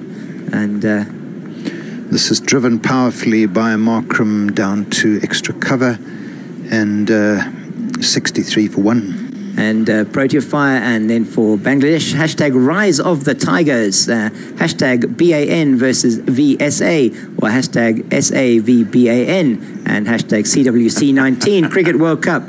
Please come through with your tweets. A great tweet from Chris TV. They've credited Rahim with the run out when they probably should have credited Markram. And then Chris TV says, not too late for an injury, and Labishkachni or Nisa to get a caller. Oh my goodness! Oh my word! He pulls this one and uppishly through mid-wicket, and there was a despairing dive from the fielder, but it's gone down to the boundary for 4. I'm looking over a 4. And that one just to the right of the despairing dive from the fielder there in at that shortish mid-wicket position, and just over as if he, oh my goodness, very fortunate for Faf du Plessis as that one goes over the head of Mohammed Saifuddin for 4. So Mortaza in the middle of his second over comes over the wicket to Du Plessis, and this is played out to mid-on and shy at the stumps, but no real danger. That was a really good single, that one. It was a very good single. Yeah, I think Du Plessis very forceful in his calling there and his running. Markram not running to the danger end in that instance. Du Plessis running to the danger end. Using his feet to come down the wicket to Mortaza. And I'm sure calling through Aidan Markram, maybe in Afrikaans. That was Jeff why he got it right. saying, was that hashtag Proteas fired? Could be. And then Robbie Nair said, yes, I forgot to say it. But the cock's out, so do. But now we've got everybody going on Way Pom-Pom's doomed tag, as South Africa have taken 8 of this over from Mortaza so far. A little bit of acceleration from the captain as they head towards the end of the 14th over, 69 for 1. And very interesting stage that the game is in now. The pigeons are still there. They're still there, still there. Oh, and somebody needs to disperse those pigeons on the edge of the square there. So these square, it's not really a square in England, is it? Most of the grounds, they have a huge number of pitches, don't they? In again, 2, Du Plessis works this out, square leg, and the fielder has to come in quite a way, and they take one. They just took a very easy one. I'm sure there must have been 2 there. Yeah, I think he wants to keep the strike. 70 for 1 now after 14 overs. Du Plessis on 12 and Markram on 35. I've got Evil Scooters complaining to you two gentlemen. I don't get why folks were so insistent that Afghanistan made a mistake batting first yesterday. What possibly would they have had to gain by being forced to chase something in the order of 370? Yes, that's very encouraging from evil scooters down there in Australia, but very unlikely. I don't think that Australia would have got anywhere near 370 based on their batting performance yesterday. So anyway, but that remains to be seen. An opening match against Afghanistan was potentially could have been a banana peel for Australia, but they handled it very well. And du Plessis works this one around the corner down to square leg for yet another single. Would you agree with me? There's a bit more urgency in du Plessis in the last few Definitely, balls. Definitely. He's got himself, seems to have tried to get himself in, and he's knocking the ball around, trying to make something of it. As Markram goes on the back foot and pushes this out into the covers and calls again for a single. So South Africa have upped their run rate to just above 5 and need 6.64 to win this match. Oh, this one's a good ball. It turns into du Plessis, and he just digs it out from the stumps out into the covers. Adam Whittle said, replying to about the World Cup, I'll bet you know. And after this ball, Shakib around the wicket to du Plessis, and he winds up at this one, and the ball is poorly timed, goes out to deep mid-on, and nice revolutions on the ball there from Shakib. That one, that was the one that came into the right-hander and just carried straight on with the arm, which was a good ball. Okay, so talking about England and Sri Lanka, England and Australia winning the World Cup. He says, Adam Whittles, that Australia have got a good chance, but I think England will have a better chance. Of course, I might be biased. The next game for Australia will be a crucial test and will determine how good they are, their chances of winning are. So, it's going to be interesting to see as... that's Shakib bowls to du Plessis, pushes this out to mid-on, and that is the end of the 15th over. 75 for 1. So, South Africa batting now at 5 exactly, 5 and over, continuing with that trend. If they continue on this, then they'll be in a good position to chase down this 331 they need to win. Interesting information from Chris DB. Bangladesh has a population of 164 million people inside a country smaller than the Eastern Cape. Yeah. An armchair cricket podcast, a decent start from South Africa in the chase. They're a bit behind the run rate, but if they can get to 175 to 180 for 3 or 4 at the 30th over mark, they'll be in business. Yeah, I think that's a fair comment. I think that the idea here is to just keep ticking it over, get to a point where you can start attacking, keep wickets in hand, and they have the batters down the order to certainly start with that sort of explosion. And this one is driven down the ground by du Plessis from Mortaza. They go through for 1. And Arthur saying, I imagine Wewe Pom-Pom would acknowledge it's really the late, great John Laurie's doomed refrain.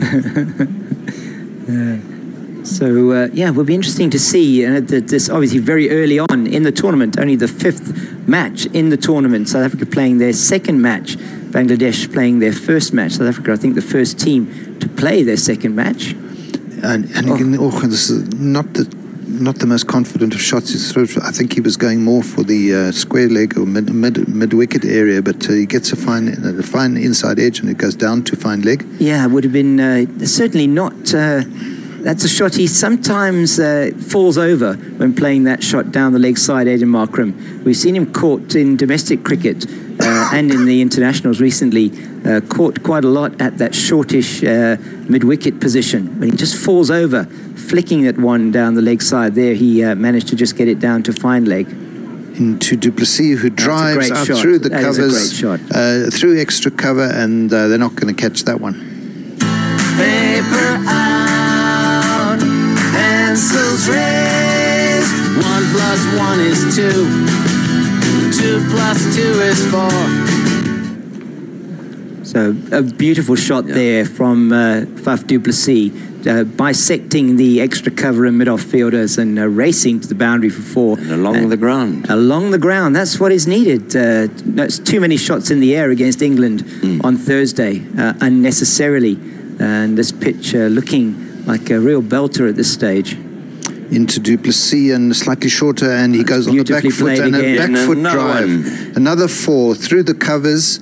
2 great shots there by du Plessis. In fact, yes, I've got 4. 1, 2, 3. And the South African spectators in the crowd who've been somewhat bemused the whole day. So they have, definitely. They're just showing a little bit of excitement as those 2 boundaries of du Plessis. So the first one he came forward to outside the line of the off stump, but the second one just pitched a bit shorter by the captain of Bangladesh, and he just plays it beautifully through the covers. Beat the cover sweeper, had no chance of catching that one, and du Plessis maybe holds the key for South Africa in this run chase.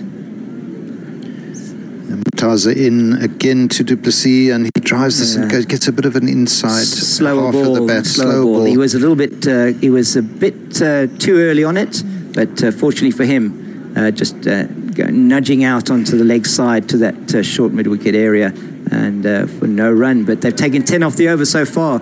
One of the most productive overs for South Africa in this run chase, as the captain is moved well. I think he's into the 20s now.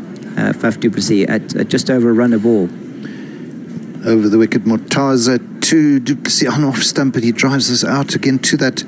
A lot of balls have gone to that short mid wicket position that they've got there. It's a very effective field position for this bowling attack. It is, and that again a slower ball on the line of leg stump, and just played through to Shaifuddin, who is that fielder, as Jonathan says. In the position, the last 12 balls have gone for 15 runs. South Africa starting to up the ante, as umpire Barry was saying earlier on. A lot of intensity from Faf du Plessis. Yeah, and they need to keep up. They need to keep it up. They do. It's certainly not showing that the wicket is doing anything that would be worrying to the South Africans. It's just a question of keeping that scoreboard ticking along. 16 overs gone, 85 for 1, and the Bangladesh team bowling there, talismanic Shakib Al Hassan, the slow left armer, and the batter who today, together with Mushfiqur Rahim, put on a record partnership in the World Cup for Bangladesh of that 146, I think it was, beating the previous record hands down, not quite getting to the 178 record partnership. Into du Plessis, plays this out into a vacant area just off the pitch on the offside, and plenty of time for a single. So 1, 2, 3, 4, 5, 8 singles in a row. Okay, yeah, 8 singles for Aiden Markham in a row, turning the strike over, which is critical, as these two batters do have different style, most definitely, and it's important for South Africa to keep that strike rotating. And this one he drives and it goes out to mid-off. I think he was aiming more mid-on myself, but he was definitely. He's hitting it toward the leg side, went offside. Got a bit of a outside half of that bat on the offside that went, but went through for another single. So he's got 10 singles in a row there, as he's trying to run himself out again, Aiden Markham. Oh my goodness. Oh dear. Heart in the mouth every time he sort of steps up, and oh goodness. Right, there should be a drinks break coming up shortly. Yeah, should be soon. They have a good overrate, Bangladesh, they like do. the South Africans. This one's gone out to deep mid-off, and it's with just one more ball in this over, and then it would be a drinks break. Yeah, so not necessarily. It's 1 hour 10, 1 hour 10. Okay. Oh, I thought they took it after 17. Not too long. Oh, nicely played.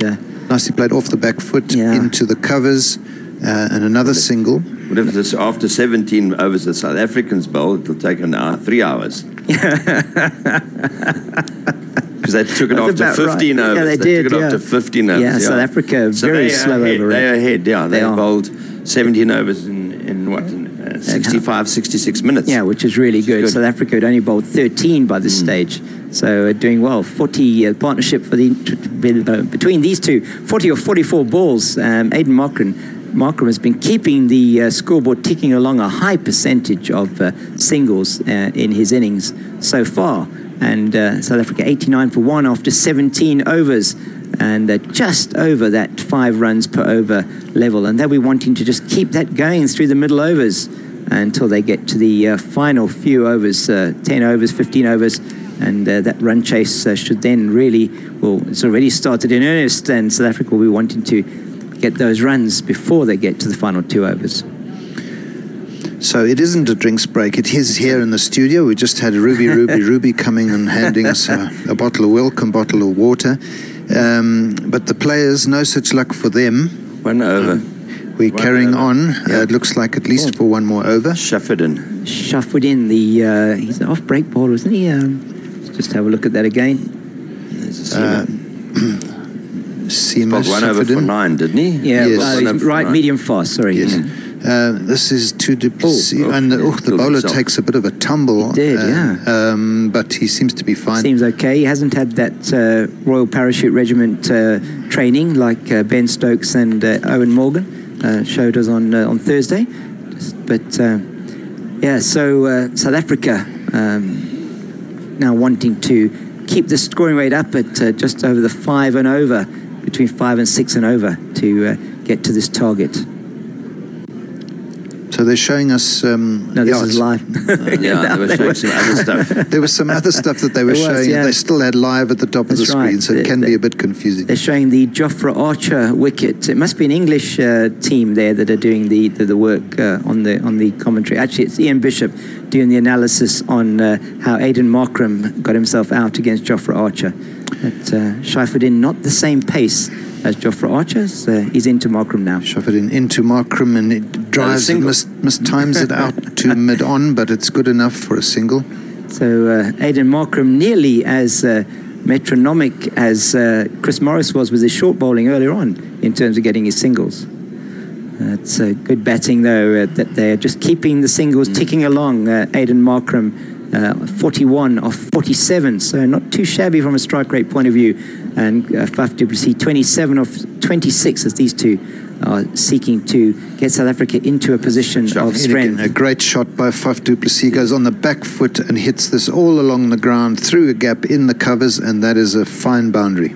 Now my innings going, great guns, I hit the ball, 4 runs, I hit the ball and it went for 4 runs. Beautiful, beautiful shot from Faf du Plessis. Very similar to him, almost identical, in fact, to the shot that he played in the over off Mashraf Mortaza, where he played it through the covers and beat the cover sweeper. Does the same again.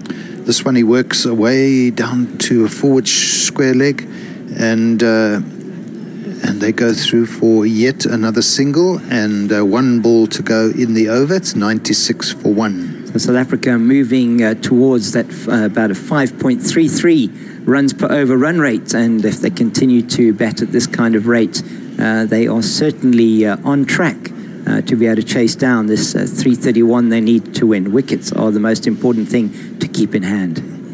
Into Markram, and this one single. goes out to deep. Gets another Deep single. mid-on, gets yet another single. Oh dear. So yes, South Africa doing well in the chase. 97 for 1 at the end of 18 overs, and that is a drinks break, is it? It looks like I'm not it sure is. yet. I haven't seen. I'll watch this drinks break. It might be a minute. I think you might be right. Yes. They are taking a drinks break. So we could just give a little scorecard here. Can. At the drinks break, South Africa in their first innings are 97 for 1, chasing the target of 331. De Kock was the man out. Unfortunately, a run out. He got into an awful mess and started to run, then not run, and then Markram ran, and then he went back, and the wicketkeeper threw the wickets down. So De Kock scored 23 runs off 32 balls with 4 fours. At the moment, Aidan Markram's in there, hitting quite a lot of singles, but he's still there, 42 not out from 48 balls. He's also 4 fours. And then Faf du Plessis, the captain's come in and has started to play a really good captain's innings. He's got 32 runs off 28 balls, also 4 fours. And the last few overs, they've actually pushed on the run rate quite a lot. The bowlers, they've used 5 bowlers. Mustafa Rahman, he bowled 4 overs for 21. Mahidi Hassan bowled 5 overs for 21. Mohammed Safadin has bowled 2 overs for 17. Shakib Al Hassan has bowled 4 overs for 14. He's still waiting for 1 more wicket for the milestone for him. And Mushraf Murtaza has bowled 3 overs for 24. So 97 for 1 of 18 overs. The run rate is 5.38. And bit more positive for South Africa the last 4 or 5 overs, gentlemen. Yeah, certainly, and certainly the not sure what the run rate has been over the last 5, but probably in the region of 6 or 7 per over, as Faf du Plessis has treated anything that's been short outside the off stump with disdain, and put away 2 beautiful boundaries through the offside, one off Murtaza and one off Shaifuddin in the last over before the drinks break, and he has moved on very nicely and into the 30s, Faf du Plessis, with his innings today really being of great importance for South Africa as we see if South Africa can chase down this 331. And we're not going to ask the commentary team to put their money where their mouths are yet in terms of whether they think they can achieve this, but certainly with Faf du Plessis at the crease and Aiden Markram playing at this stage a very a supportive role to the captain, and very much the sheet anchor role that Aiden Markram will need to play in this innings, I sense. Jonathan, what's your view on that? Yeah, certainly going okay for South Africa. I can't say that I'm hugely excited by it, but the approach is cautious. Yeah. Just rotating the strike nicely. We're up at just over 5 and over.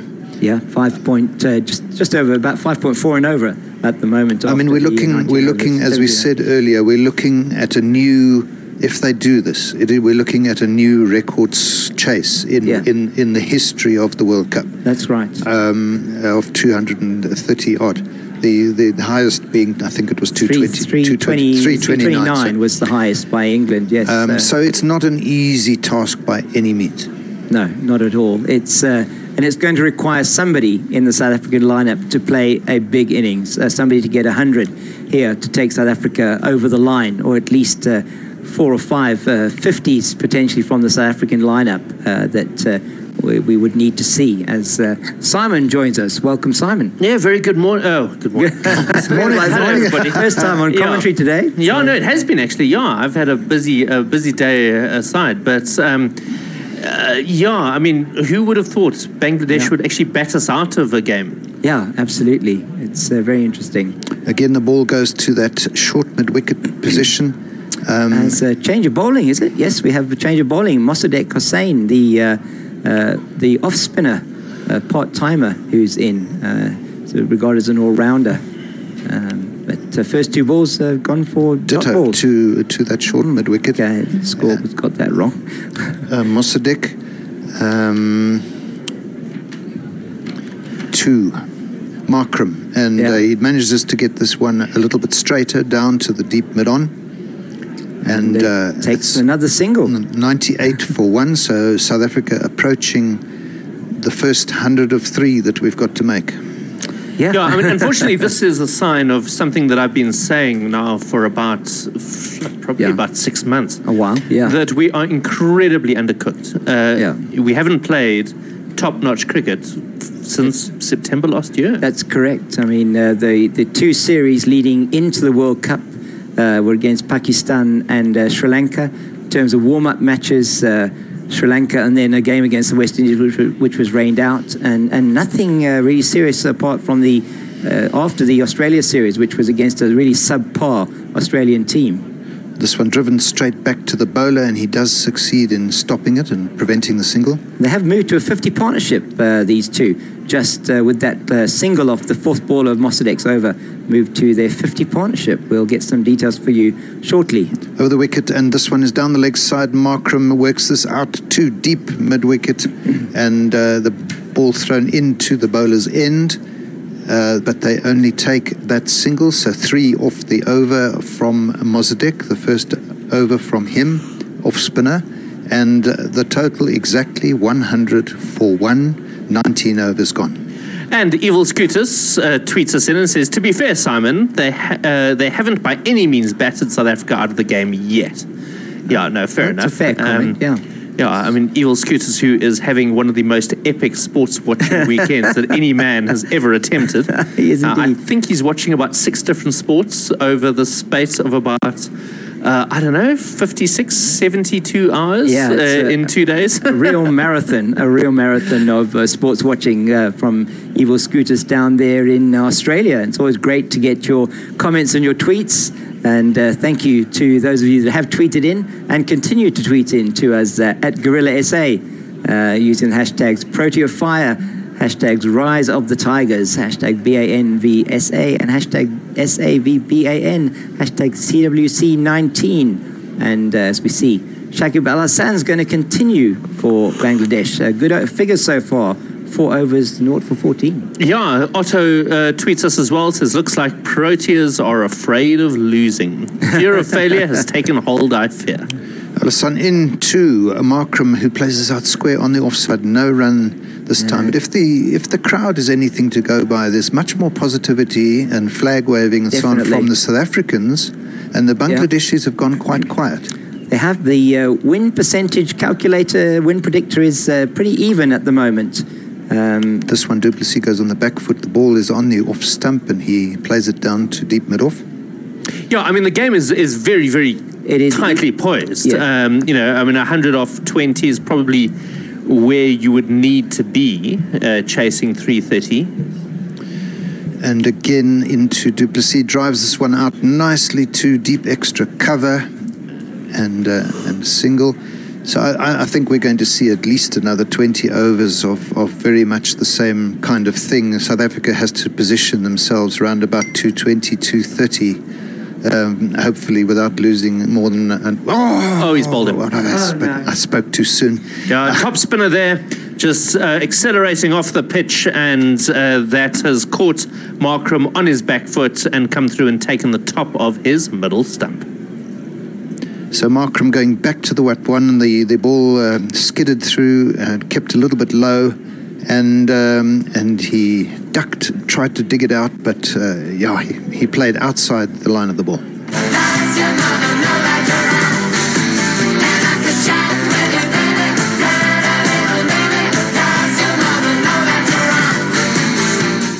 So Shakib Al Hassan, the wicket taker there, it actually wasn't the top spinner. I thought it had been, but it looked like the ball was actually rotating sort of on its side axis as it came down, but just caught Markram on his crease. He was bowled for 45 of 56 balls.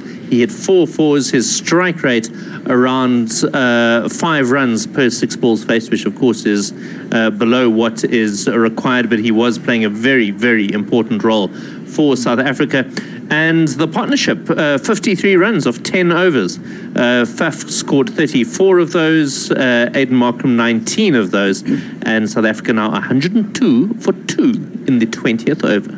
And Shakib Al Hassan joins an elite group of players that have achieved 250 wickets in one-day international cricket, with that wicket of Aiden Markram.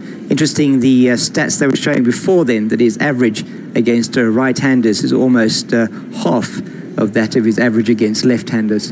And as we say that, David Miller gets put up the order ahead of Rassie van der Dussen to probably try and negate the spin of Shakib Al Hassan.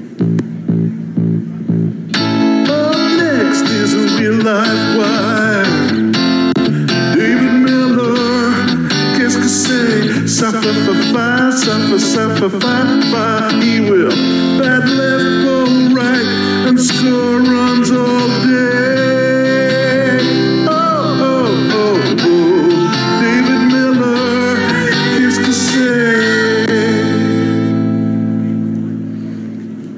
Okay, so Aiden Markram, so David Miller gets a single off the first ball he faces, and he gets off the mark straight away, as we see Aiden Markram just should have been forward to that one from Shakib Al Hassan, paying the price of actually waiting and being on his back foot. Oh, okay, that's interesting. There was an attempted shy at the stumps, but it looks like the ball got caught up somewhere underneath the fielder, and it went shooting out in a very strange direction. let's see what happened here. Yeah, no, what happened? It was a very athletic attempt at a run out, which failed quite miserably by the unfortunate Bangladesh fielder. Conceded an extra run. Sorry, guys, just fixing the equipment there. Oh, no. Oh, yeah. And breaking it again. There we go. So, what's that group called? I don't quite know. You've got the two dancing trees next to the man with the Grey Nichols guitar bat. They are as creepy as anything that I've ever seen at a cricket ground. My goodness. My goodness, yeah. No, really, sheesh. I mean, that is a bit weird. The travelling mulberries. Oh, no, mulberry trees. No. There we go. Something like that, yeah. Who knows? But, and now they're being interviewed by Nasser Hussain as if their life wasn't more difficult enough already. Oh, shoot. Sorry, we're just sorting this out. And, so the fielder, I think, was the fielder who actually tried to sort that one out, that actually put that ball in, that actually has gone off the field as David Miller plays that one out to the point boundary and takes a single of the bowler Mossadegh, who's coming in now. Oh, I think he did hurt himself. I'm not quite sure how on that one, but the fielder who fielded that one, Mehdi, who's been bowling his off breaks for a fair amount of the time so far. I think bowled 4 or 5 overs, and just I think tweaking something there as he tried to effect that run out. Oh, this is a poor ball on Mossadegh. It's missed everything and everybody, and it's gone right down to the fine leg boundary for 4 byes. I'm not even going to credit that with a jiggle at all. No, it was a shocker, wasn't it? Can I point out what a relief it is to have Dave Miller walk to the crease? Yeah, it is. How much would we have loved 2 down against England to have had Dave Miller walk out? I think so. I mean, hopefully we haven't put the mockers on him now, but definitely. It's just he's a guy with an average of nearly 40 in one-day international cricket. No, we know he didn't have a great IPL, but he's somebody that consistently has performed for South Africa. Very fast between the wickets. Just a player that gives everything all the time. Not that the others don't, but he does give everything for when he plays for the country, and somebody that has got tons of experience at this level. Evil Scooters just pointing out that he did actually go outside yesterday to watch a local rugby match because clearly there wasn't enough sports watching for me at home on his TV. This one turned around the corner by David Miller to a short fine leg, straight to the fielder there at short fine leg, and no run there, was it? No run. And this is a full toss. Miller drives this down to deep mid off. And then he easy single. Berates himself for not playing that one wider through the gap, which is to the right of the extra cover fielder. Is this hug a tree? It does seem like hug a tree day there. Yes, we have a gentleman hugging the 2 characters that are dressed like trees. My goodness. And to Fuff, and this played out to short cover, no run. Otto Simon says if anyone's looking for Aiden Markram, he's in an ambulance after a short retrospective analysis with QDK. I didn't see the run out. What happened? Oh, it was an absolute disaster. What happened was that Quinton either got an inside edge or missed the ball completely outside the off stump. Mushfiqur Rahim couldn't take it cleanly, went behind him. Initially, so Aiden Markram wasn't interested in the run. He wanted to run. Quinton sent him back, quite rightly, stood at the crease. Then Aiden started to run. Quinton started to run. Aiden stopped. They started to run again. Quinton ran again and then turned around. And Mushfiqur Rahim threw the stumps down from about 6 or 7 meters. So clearly, Markram's fault. South Africa playing with semi-final sort of levels of ineptitude. Aiden Markram, though, in the previous over, or 2 overs before, had nearly run himself out, taking a quick single. Had Mahmudullah hit, he would have been out. So not great running from Aiden Markram, particularly. Oof. In to Miller, and he just dabs this out to short square leg, and no run. So Shakib bowling particularly well, 1 for 19 in his 6th over. And we have some still enthusiastic South African supporters in this Oval crowd looking for South Africa to take this right down to the wire and get over the line in what would be a record run chase. So they've already been involved with something record-breaking today, Bangladesh getting their highest ever score in one-day internationals. Down the leg side, Miller does get this one away down to deep mid-wicket, and the score moves on to 114 for 2. So that's substitute fielder Sabir that is on the field in place of Mehdi, who went off with that, what looked like a strain after trying to field that ball. Interesting field here for du Plessis. Durban Oak saying, referring to these dancing trees that we saw, what the hell were those? Dancing privet bushes designed to give children nightmares. They really were, by miles, the creepiest thing I've ever seen at a cricket field. With the possible exception of Jimmy Savile doing a Jimmy will fix it my word, in the mid-80s. That's very cringeworthy, definitely. That one there, really good shot from du Plessis as Shakib Reid tossed that one up outside the off stump, but wide, and good shot from du Plessis, but fielded well at extra cover and just bounced off the extra cover to the deep long off fielder. Shakib into Miller, and a total defence from Miller. This team looks way, way more balanced than the one that took the field on Thursday. Agree. You know, I'm much happier playing Dave Miller ahead of the sort of bits and pieces all-rounders that South Africa seems obsessed with fielding. Yeah. But I mean, look, I've seen very, very little of the cricket. I've obviously, followed you guys on air and had you in my earpiece all day. But it just seems like a much better team than the one that played against England. Certainly a better balance. It would have been unfortunately Lungi and Giddy went off early after 4 overs with that hamstring strain. Otherwise, one feels that South Africa would have restricted Bangladesh to less than that 330. Lungi, although he hadn't got his length quite right, was a bit unlucky. Had one that went straight through between Markram and du Plessis in the slips, and Chris Morris really was under par completely, as brought in as a fast bowling.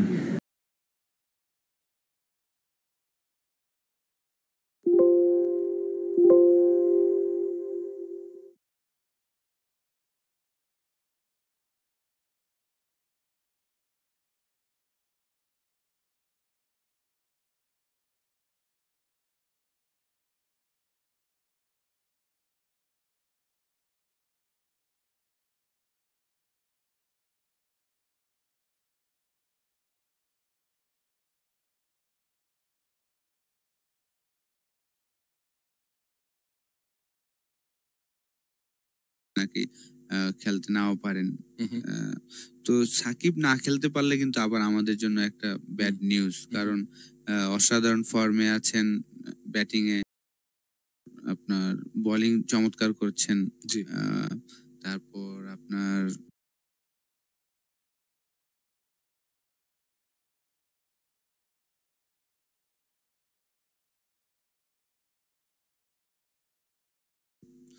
Involve যদি বলেন ওর ক্যারিয়ারের সবচেয়ে বেশি involve দেখা যাচ্ছেন এই টুর্নামেন্টের প্রথম ম্যাচ থেকেই তারপর আমাদের টিমে আবার কোনো লেফট আর্ম স্পিনার নাই একমাত্র সাকিব ছাড়া 15 জন স্কোয়াডে তো সেই জায়গায় একটা বড় ধাক্কা হবে আমাদের জন্য যদি সাকিব না খেলে কিন্তু লং রানে যাতে উনি ভালো থাকেন সেটা তো ডেফিনেটলি যে টি20 হলে টি20 হলে কি আজকে শ্রীলঙ্কা একটু এগিয়ে যাবেন ম্যাথিউস সেই জায়গায় একটা বড় ধাক্কা হবে আমাদের জন্য যদি সাকিব না খেলে কিন্তু লং রানে যাতে উনি ভালো থাকেন সেটা তো ডেফিনেটলি যে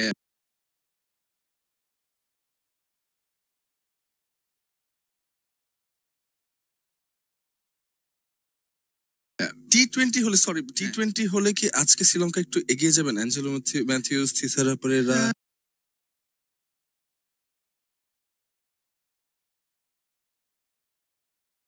টি20 হলে 50-50 তে যতটা উইক হতেন শুধু টি20 না আমরা যারা পুরো বাংলাদেশের সবাই কিন্তু ভাবছি যে আমরা এই ম্যাচ জিতে যাব কিন্তু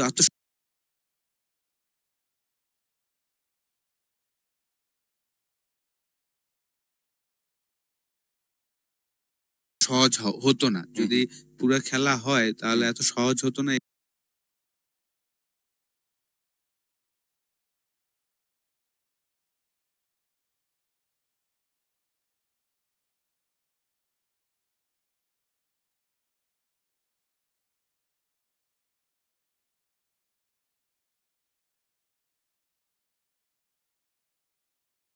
এই কারণে বলছি, কারণ লাস্ট 1 বছরে শ্রীলঙ্কা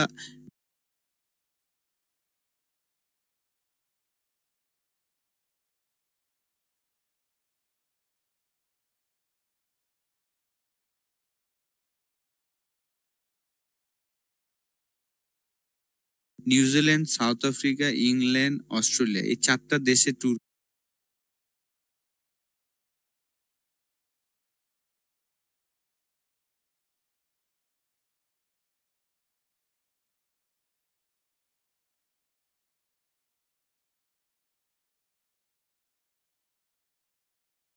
করেছেন। তাদের 4টা দেশই তারা বাজেভাবে হেরেছেন, ভালো রেজাল্ট করতে পারে নাই। সাউথ আফ্রিকার সাথে একমাত্র টেস্ট সিরিজ উইন করে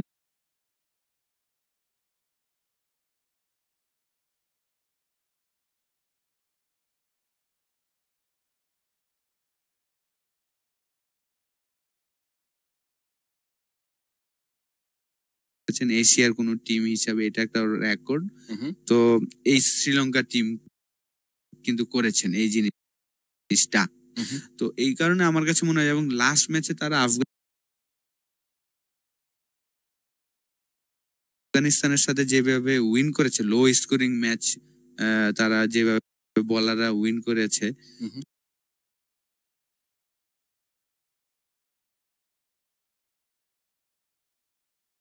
তো ওইটাতে একটা আলাদা কনফিডেন্স দিবে। তো আমার কাছে মনে হয় যে T20 না 50 ওভারের খেলা হলেও আর কি হয়তো আমরা 65 থাকতাম, আমার কাছে মনে হয় তারা 35, কিন্তু খুব হাড্ডাহাড্ডি লড়াই হতো আমার কাছে মনে হয়। কেন? তাদের কিন্তু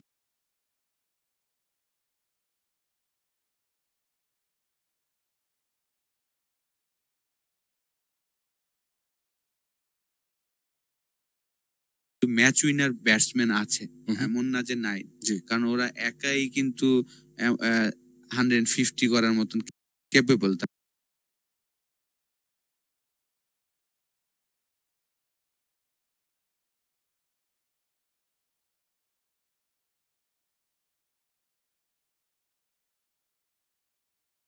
তারা কুরসালা, পেরেরা, আপনার টপ অর্ডার ব্যাটসম্যান মেন্ডিস আছে, তিসারা পেরেরা, অ্যাঞ্জেলা ম্যাথিউস, আর কি ওরা কিন্তু কোয়ালিটি প্লেয়ার।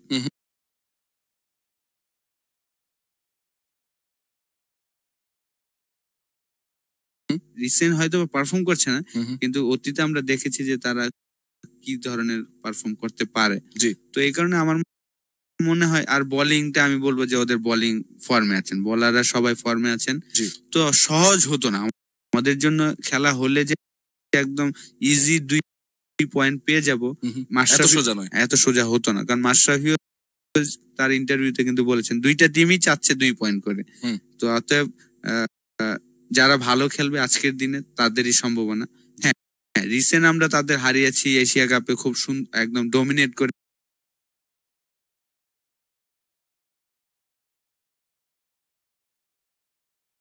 হারিয়েছি। তারপর নিদাস ট্রফিতে 2টা T20-তে হারিয়েছি।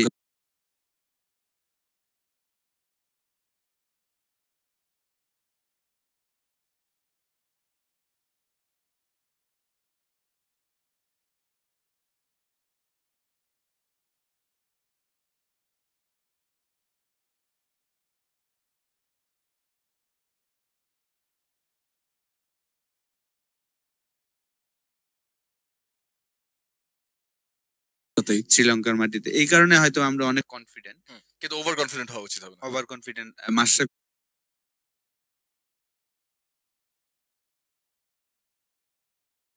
তো একদমই ওভার কনফিডেন্ট না, ওর ইন্টারভিউতে বুঝাই গিয়েছেন। কিন্তু সাকিব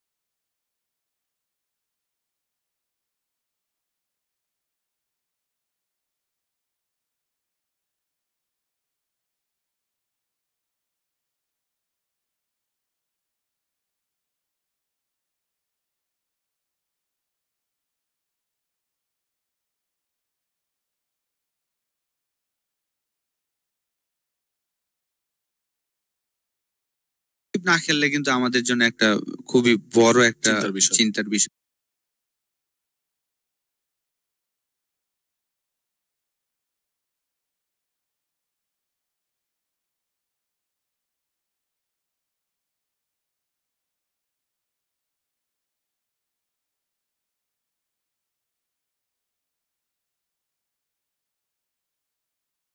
কারণ 10টা over left arm spinner best ফর্মে আছে,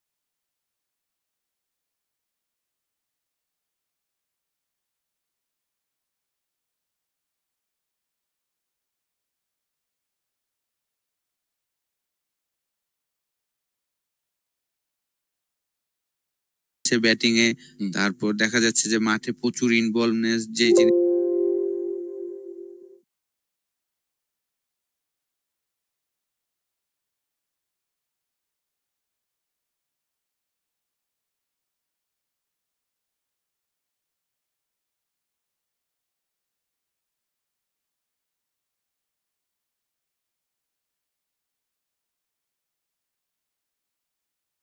জিনিসটা ওর মধ্যে ছিল, কারণ ও ইনভলভ হলে বাকিদের জন্য আরো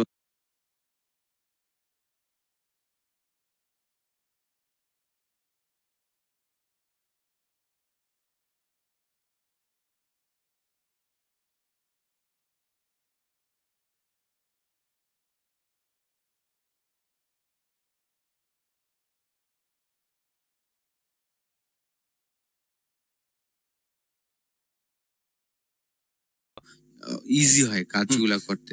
ভাইয়া এটা কি হতে পারে যে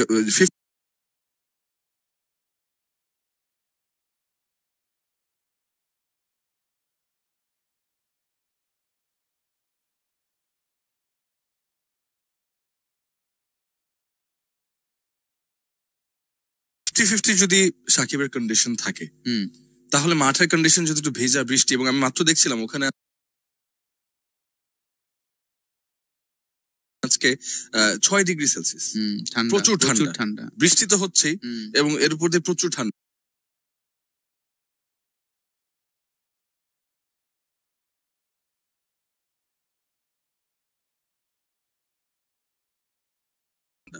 সো এরকম কন্ডিশনে না, ঠিক আছে এরকম কন্ডিশনে ওকে নামিয়ে যদি আবার কন্ডিশনটা আরো খারাপ হয়, এর থেকে না খেলানো। এটা ডিপেন্ড করবে একদম সাকিবের উপরে, সাকিব কি সে দিতে পারবে কিনা। যখন একটা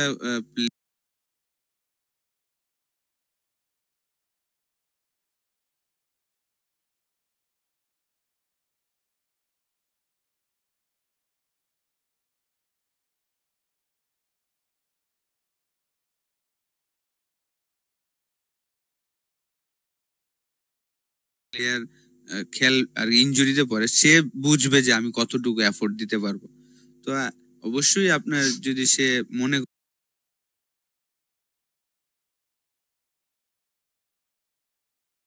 করে যে না আমি 100% আর 80% যদি দিতে পারে, তাহলে আমি মনে করি যে খেলা উচিত আমাদের জন্য, কারণ এটা আমাদের মাস্ট উইন গেম।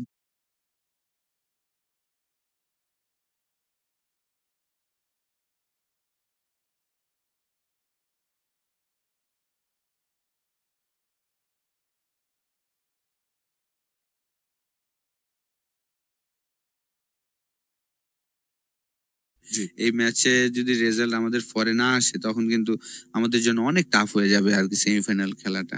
তো এই কারণে 80% ফিট হলে 7080% ফিট হলে আমি মনে করি যে সে চালিয়ে নেবেন।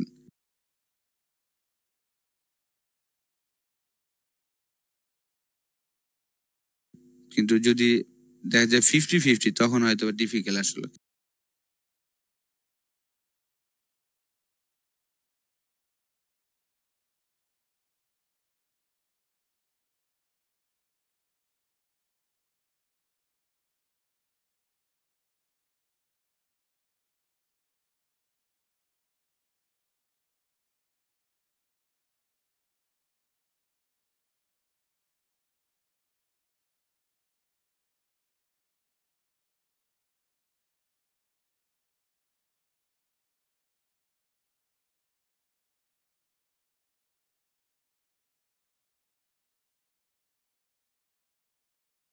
খেলাটা, তার জায়গায় যদিও ওর জায়গায় রিপ্লেস করার মতন আমাদের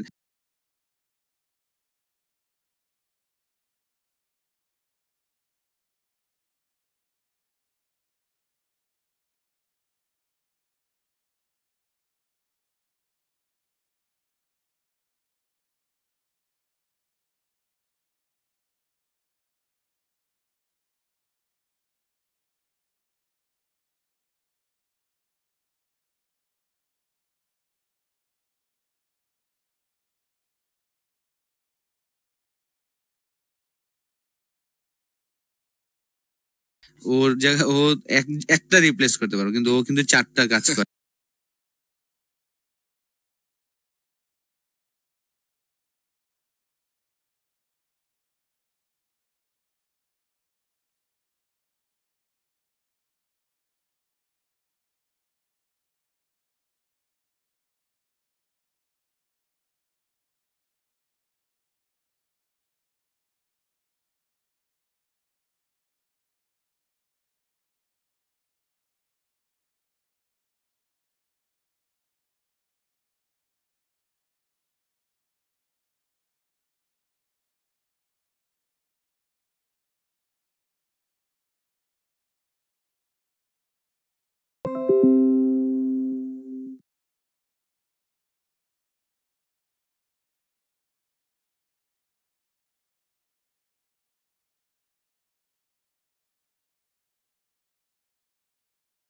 ছড়িয়ে দিয়েছি, তো এখন তো প্রায় জিতে গিয়েছি আর জিতেছি, সেই কম্বিনেশন খেলাবেন না তো কি করবেন?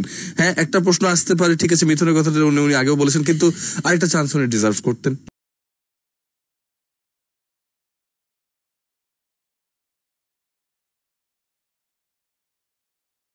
ছিলাম আমরা, কিন্তু প্রথমে সেফটা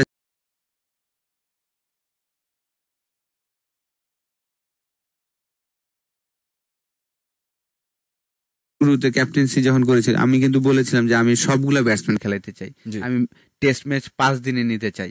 সত্যি কথা, কারণ আপনি যেই বলার 11 জন বলারের যদি খেলান আমার কাছে তখন মনে হতো যে ওরা 500-600 রান করবেই, কারণ আমাদের ওই মানের বলার তখন ছিল না আর কি। এখনো যে আছে আমি আর কি, ট্রু উইকেট যদি হয়, একদম ট্রু উইকেট ব্যাটিং ফ্রেন্ডলি, এখনো কিন্তু ওই ব্যাটিং ফ্রেন্ডলি উইকেট আমাদের ওই মানের বলার নাই যে 20 উইকেট নেওয়ার মতন আমার কাছে এখনো মনে হয়। এটা সত্যি কথা, এটা জানি না অনেকে শুনলে হয়তো বকা দিবে বা নেগেটিভ বলবে, কিন্তু এটা আমার এক্সপিরিয়েন্স থেকে বা আমার দেখা থেকে মনে হয় যে একদম ব্যাটিং ফ্রেন্ডলি উইকেট যদি হয়, এখনো আমাদের ওই কোয়ালিটি আর ভেরিয়েশন আসে নাই যে এক্সট্রা পেস দিয়ে আমরা। আপনার বন্ধু কি দ্বিমত পোষণ করবে এই প্রসঙ্গে? না, আমার হয়তোবা সবাই ক্যামেরার সামনে আমরা হয়তোবা দ্বিমত পোষণ করবো, কিন্তু যখন গল্প করবো তখন কিন্তু সবাই এটা আমরা মানি যে আসলে সত্যি কথা আমাদের ওই ধরনের স্পিনার নাই, লেগ স্পিনার। আচ্ছা, সাকিব বেস্ট স্পিনার, কিন্তু উইকেটের যদি কোনো হেল্প না থাকে ওইখান থেকে উইকেট বের করাটাও কিন্তু ডিফিকাল্ট।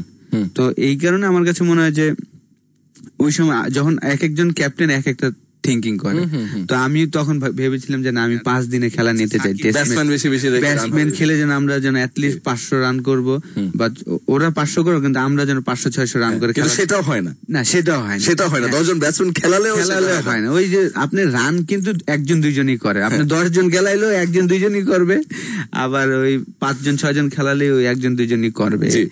এখন তো আমাদের টিম আগের থেকে ডেফিনেটলি অনেক, আমি যখন 2007 to 2009 ক্যাপ্টেন ছিলাম, তারপর থেকে কিন্তু আমাদের টিমটা মাশাআল্লাহ ভালো হয়েছে। তো এখন এই কারণে আমাদের মাশরাফি যে টিম করেছেন আর কি, নিউজিল্যান্ডে আমি দেখেছি আমাদের ওইখানেও কিন্তু 4টা বলার খেলেছেন, 5 নম্বর বলার হিসাবে সে সাব্বিরকে চিন্তা করেছে, সৌম্যকে চিন্তা করেছে এবং মাহমুদুল্লাহকে চিন্তা করেছে। এই 10 ওভারের জন্য এই 3টা ব্যাটসম্যানকে ইউজ করতে চেয়েছেন যে বলার। তো এটা কিন্তু নেগেটিভ চিন্তা ভাবনা ছিল, এবং আমরা দেখেন 3টা ম্যাচই কিন্তু 220-230 এরকম করেছি, ওর 8 উইকেটে উইন করেছে। কিন্তু আপনি 220-30 করেও ম্যাচ জিতা সম্ভব যদি আপনার কোয়ালিটি বলার থাকে, 5টা-6টা কোয়ালিটি বলার যদি থাকতো তাহলে কিন্তু আপনি ম্যাচ জিততে পারবেন। এখন কিন্তু আমাদের ওই বলার গুলা আছে আর কি, কারণ জোরে বলার আমাদেরকে রোবেল, ওকে আমরা একদমই এটাও ঠিক যে আমরা এইখানে বসে আছি এই কারণে বলতে পারছি, কিন্তু ওইখানে যারা আছে রুবেল আসলে কি 100% ফিট আছে কিনা, আসলে কি সে বেস্ট রিদমে আছে কিনা, এটাও একটা ডাউট। জি, এই কারণেই কিন্তু হয়তোবা তাকে সুযোগ দেওয়া। যদি সে বেস্ট ফর্মে থাকতো আমি শিওর যে ওকে নিয়ে মাশরাফি ফার্স্ট ম্যাচ থেকে নামতো, কারণ ও অনেক জোরে বল করে আমরা জানি। হ্যাঁ, ফিটনেস একটা কনসার্ন, সেটা হয়তো নাও হতে পারে। রিদম বা কি ফর্মে আছেন সেটাও একটা ব্যাপার। আর যারা গেছেন, যেটা আসল ভাই বলছিল যে টিম ম্যানেজমেন্ট আছে, তারা কি হাঁটতে গেছে, কেউ কি হাঁটতে চায়? এই যে এতগুলো কথা আপনারা আমরা বলছি, কে শুনতে চায়? ওনাদের কি শুনতে ভালো লাগে? নিশ্চয়ই ভালো লাগে না। তো জিতার জন্যই গেছে, কিন্তু তারপর আমরা বলি, আমরাও ভালোবাসি দেখেই বলি, কিন্তু মাঝে মধ্যে কি বেশি বলে ফেলি? বেশি বললে কি তাদের কাজটা সহজ হয় নাকি কঠিন হয়? যেমন তামিমেরও গতকালকে একটা ইন্টারভিউ পড়ছিলাম, উনি বলছিলেন যে হ্যাঁ কে কি বললো, কিন্তু সবার মনে রাখা উচিত যে আমরা 10-12 বছর কি করছি। এটাও যেমন সত্যি, আবার এটাও সত্যি যে হ্যাঁ ফর্ম যখন উঠবে নামবে আপনারা আমরা বলবো, কিন্তু সেই সম্মানটা রেখে যেতে বলি, ভুলে না যাই যে তারা আসলে কি অবদান রেখেছে বা কিভাবে কতটা দিয়ে খেলে। এই তামিমি যখন হাত ভাঙা নিয়ে এক হাতে ব্যাটিং করতে নেমে যায়, সে হয়ে যায় আমাদের হিরো। এই মাশরাফি যখন 7 বার অপারেশন দেখে মাঠে নেমেছে, করেছে, আরে এই দলনেতা। এই সাকিব যখন ভাঙা আঙ্গুল নিয়ে বোলিং করে যাচ্ছেন, উনি এইভাবে খেলেছেন, পরের দিনই আমরা ভুলে যাই, পরের দিনই সাথে সাথে ভুলে যায়। সেটা ভুলে না যায়, ঠিক আছে? কারণ এই যে ঘরের ছেলে যেমন ঘরেই ফিরে আসে, তো যারাই গেছে তারাও তো ঘরেরই ছেলে, তাই না? এটা মনে রাখতে হবে। শাহজিন মাজিদ লিখেছেন, হোপ করি বাংলাদেশ টিম আজকে জিতবে যদি খেলা হয়, আপনাকে আবারও ন্যাশনাল টিমে দেখতে চাই, আপনার খেলা অনেক মিস করি। ধন্যবাদ আপনাকে লিখেছেন। ওকে, ব্রাহ্মণবাড়িয়া সন্তান আশরাফুল্লাহ আমাদের জেলার গর্ব। আচ্ছা, জাতীয় দলে আচ্ছা মিস করি। আহমেদ রাজু খুব মজার একটা প্রশ্ন করছেন, উনি বলছেন যে লামি ছানের সম্পর্কে কিছু বলেন, ওনাকে কেন নেওয়া হবে না? লামি ছানের সম্পর্কে আমি এটা বলতে চাই, ওনার ফার্স্ট নেমটা হচ্ছে সন্দীপ। হ্যাঁ, সন্দীপ লামি ছানে। এবং আমি যতটুকু আমি তো বলি শ্রীলঙ্কার, হ্যাঁ ও আচ্ছা, শ্রীলঙ্কার একটা প্লেয়ারের নাকি 50টা ওয়ার্ড ছিল ওর নামে, আর কি পাসপোর্টে নাকি লেখা যাচ্ছিল না ওদের নামগুলাও। আমি তো বলি কে যাক, আপনি সন্দীপ লামি ছানে, আমি যদি ভুল না করে থাকি, উনি কি শ্রীলঙ্কান নাকি নেপালি, এটা আপনি আমাকে জানাতে পারেন, কোনো সমস্যা নেই। তারপরে বাকি প্রশ্নের উত্তর আমরা দিব। সো আর অনেক ধন্যবাদ আসল ভাই, সময় দিয়েছেন, আমরা শোটা টানলাম। সো একটু জাস্ট অন্য প্রসঙ্গে যেতে চাই। আমরা অনেকগুলো ডিপ বিষয় আছে, যেতে পারলাম যেহেতু খেলায়ও ডিলে হচ্ছে, এবং ধন্যবাদ আসার জন্য, সময় দেওয়ার জন্য। খেলা যদি গড়ায় আজকে তাহলে ভালো। আমরা কথা বললাম, আপনার মতে এখনো একটা চেঞ্জ, রাইট? সামারাইজ যদি করি, একটা চেঞ্জ হওয়া উচিত মিথুনের জায়গায় রুবেল, আপনার মতে? হ্যাঁ, আর কি আমি মনে করি একটাই চেঞ্জ হলে enough. Okay, that is one. সামনে আরো খেলা আছে। আজকে যদি খেলা না হয়, এক এক পয়েন্ট যদি হয়, সেই ক্ষেত্রে সমীকরণ কি হয়ে দাঁড়ায়? সেই ক্ষেত্রে কি আমাদের যাওয়াটা প্রায় অসম্ভব হয়ে যাচ্ছে সেমিফাইনালে? অবশ্যই না। আপনার আজকে হারতেও পারেন, আপনি যে আপনি জিতবেনই এরকম কথা নেই, হারতেও পারেন। তো আমাদের সেমিফাইনাল খেলতে হলে 5 থেকে 6টা উইন করতে হবে। আমাদের আজকে সহ ম্যাচ বাকি আছে আপনার 6টা, 3টা ম্যাচ খেলেছি, তো 6 ম্যাচে অ্যাটলিস্ট 4 থেকে 5টা ম্যাচ উইন করতে হবে।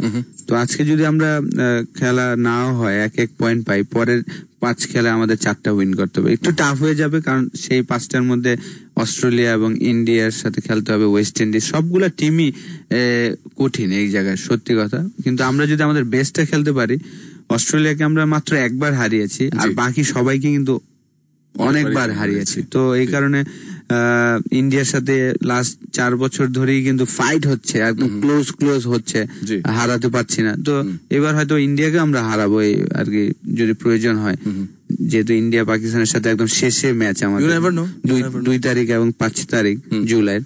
তো বড় দুটো দলের মধ্যে একটি খেলা জিততেই হবে, তখন এটা ম্যান্ডেটরি। অস্ট্রেলিয়া, ইন্ডিয়া সবার সাথে জিততে হবে আমাদের। যদি আপনি যদি ওয়ার্ল্ড কাপ চ্যাম্পিয়ন হতে হয়, আমাদের যেহেতু সবারই স্বপ্ন ওয়ার্ল্ড কাপ চ্যাম্পিয়ন হওয়া, তাহলে যে কোনো সিচুয়েশন থেকে আপনাকে জিততে হবে। আর যদি বলেন যে আজকের ম্যাচ হয়নি, আমাদের জন্য কঠিন হয়ে গেল, তার মানে কিন্তু আমরা ডিজার্ভ করি না ওই চ্যাম্পিয়ন হওয়ার। হ্যাঁ, সমর্থক হিসেবে আপনি যদি ডিজার্ভ করেন চ্যাম্পিয়ন হওয়ার জন্য, তাহলে আমি মনে করি যে এক তো আমার কাছে মনে হয় যে আমরা ইংল্যান্ডের সাথে ডিসিশন ছিল রাইট, কিন্তু আমরা চ্যাম্পিয়ন টিম হলে, যেমন ওরা কিন্তু আগে ব্যাটিং করতো ইংল্যান্ডের সাথে, কনফিডেন্টলি, হ্যাঁ, যে আমি আগে রান দিব, কারণ আমি আমার স্ট্রেংথ জানতে হবে যে আমার স্ট্রেংথটা কি। আমার স্ট্রেংথ বোলিংটা সত্যি কথা মানতে হবে যে ব্যাটিং থেকে আমাদের বোলিংটা একটু উইকার, ব্যাটিংটা স্ট্রং বেশি। তো আমরা কি ধরনের টিম, আমরা যদি আগে রান করি একটা বোর্ডে, দেখেন 244 করে কিন্তু নিউজিল্যান্ডকে টাফ টাইম দিয়েছি। আমাদের বোলিংটা এরকম যে আমরা ভালো একটা রান করলাম, তারপর একটা দুইটা উইকেট পড়লো, সবাই মিলে একদম ঝাঁপিয়ে পড়ি, ঠিক না? এই আমাদের স্ট্রেংথটা জেনে আমাদের খেলতে হবে। অবশ্যই। আমার কাছে মনে হয় যে ওই তো এই কারণে বলছি যে ইংল্যান্ডের সাথে যদি আমরা ব্যাটিং করে 280 বা 300 করতাম, ইংল্যান্ডের জন্য এত সহজ হতো না। আর্লি 2 উইকেট পড়ে গেলে আমাদের সাকিব, মিরাজ ওরা এসে, মুস্তাফিজ এসে যদি একটা এক্সট্রাঅর্ডিনারি স্পেল করে দিত।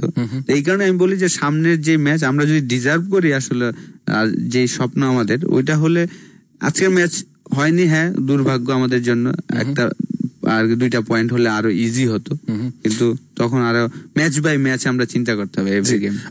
আরেকটু খারাপ খবর যদি বলি, সেটা হচ্ছে 3:38 খবর, সেটা 3:35 খবর। ইন্সপেকশন, আম্পায়ারদের যে মাঠে যে ইন্সপেকশন করার কথা ছিল, সেই ইন্সপেকশনটা পিছিয়ে গিয়েছে। এখন বৃষ্টি যত পড়ছে, আম্পায়াররা কোনো আসলে মানে খুঁজে পাননি যে এই বৃষ্টির মধ্যে গিয়ে ইন্সপেকশন করার কোনো মানে হয় না। বৃষ্টিটা কমলেই হয়তো তারা মাঠে গিয়ে ইন্সপেক্ট করবেন। আপনি নিজেও জানেন, অনেকেই হয়তো ঢলে ঢলে বাঙালিরা যাচ্ছে। হ্যাঁ, প্রচুর, একদম ভোর 5টা থেকে, ইংল্যান্ডের টাইম ভোর 5টা থেকে আমার যারা পরিচিত সবাই যাচ্ছেন খেলা দেখতে। যদিও আমি বলছি যে বৃষ্টিতে খেলা হবে না, তারপরও যাবে আর কি, যেহেতু তো খেলা হওয়ার চান্স খুবই কম। তানিম আহমেদ একজন বলছেন, মাশরাফিকে বাদ দিয়ে লিটনকে নিলে বাংলাদেশ টিম খুব শক্তিশালী হবে। আমাদের 5 জন বোলার তো আছে, সাকিব, মেহেদী, মোসাদ্দেক। জি, দলের অধিনায়কত্বটা আপনাকে করতে বলা হয়েছে। আপনি যদি এখান থেকে যুক্ত হয়ে করেন ক্যাপ্টেন্সি, তাহলে হয়তো ঠিক থাকবে। আসল ভাই না আর কি, না এটাই আমাদের ধৈর্য ধরতে হবে ভাইয়া, আমাদের সবাই ধৈর্য ধরতে হবে। একটা দুইটা ম্যাচ পারফরমেন্স নাও হতে পারে, এই কারণে যে ঠাস করে চেঞ্জ করে ফেলা। হ্যাঁ, এটা আসলে যেহেতু ওয়ার্ল্ড কাপ গেম সবাই ফলো করছে, এই কারণে হয়তো আপনার কাছে লাগছে এরকম। তো আবার 2-3টা ম্যাচ পরে আবার চেঞ্জও হয়ে যায়। মানুষের লাইফ চেঞ্জ হতে কিন্তু 3 ঘন্টা লাগে। দেখেন, আমি একটা ঘটনা বলে আজকে শেষ করব। এই অস্ট্রেলিয়ার সাথে যে আমরা উইন করেছিলাম, তার আগে তো আমি টেস্ট সিরিজে একদমই ভালো খেলতেছিলাম না, খুব বাজে খেলতেছিলাম। তো ফারুক ভাই ছিলেন তখন চিফ সিলেক্টর, তো উনি টেস্ট সিরিজ দেখে চলে আসবেন আর কি। তো আসার আগে আমাকে বলে আসছেন যে তুই সবগুলা ম্যাচ খেলবি, 1 ডে 6টা ম্যাচই, ইংল্যান্ড এবং অস্ট্রেলিয়ার সাথে 2টা করে ম্যাচ ছিল, সবগুলা খেলবি, একটা 50 করিস। তখন আমাদের চিফ সিলেক্টরের চিন্তা ছিল কি যে তুই একটা 50 করিস, কিন্তু উনি জানে যে আমি ভালো খেললে বাংলাদেশ জিতবে, এটা উনি জানতো।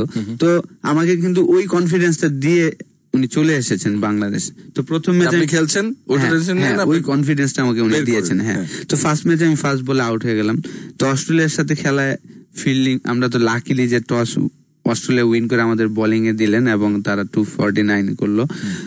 তো ব্যাটিং এ যাওয়ার আগে আমি চিন্তা করছি আজকে হয়তো বা 0 বা 1-2 করবো, পরের বাকি 4টা ম্যাচ হয়তো বা 12 ম্যান হয়ে কাটাবো আর কি। সত্যি আমার মাইন্ডসেট ছিল এরকম। তো যখন উইকেটে গেলাম এবং 2-3টা 4 মারলাম, তখন কনফিডেন্সটা এত বাড়লো এবং মনে হলো যে সবসময় আমি যেটা করে আসি, যে আজকে যেদিন আমি সেট হই বড় ইনিংস খেললে আর কি সবগুলা কাভার করার চেষ্টা করি।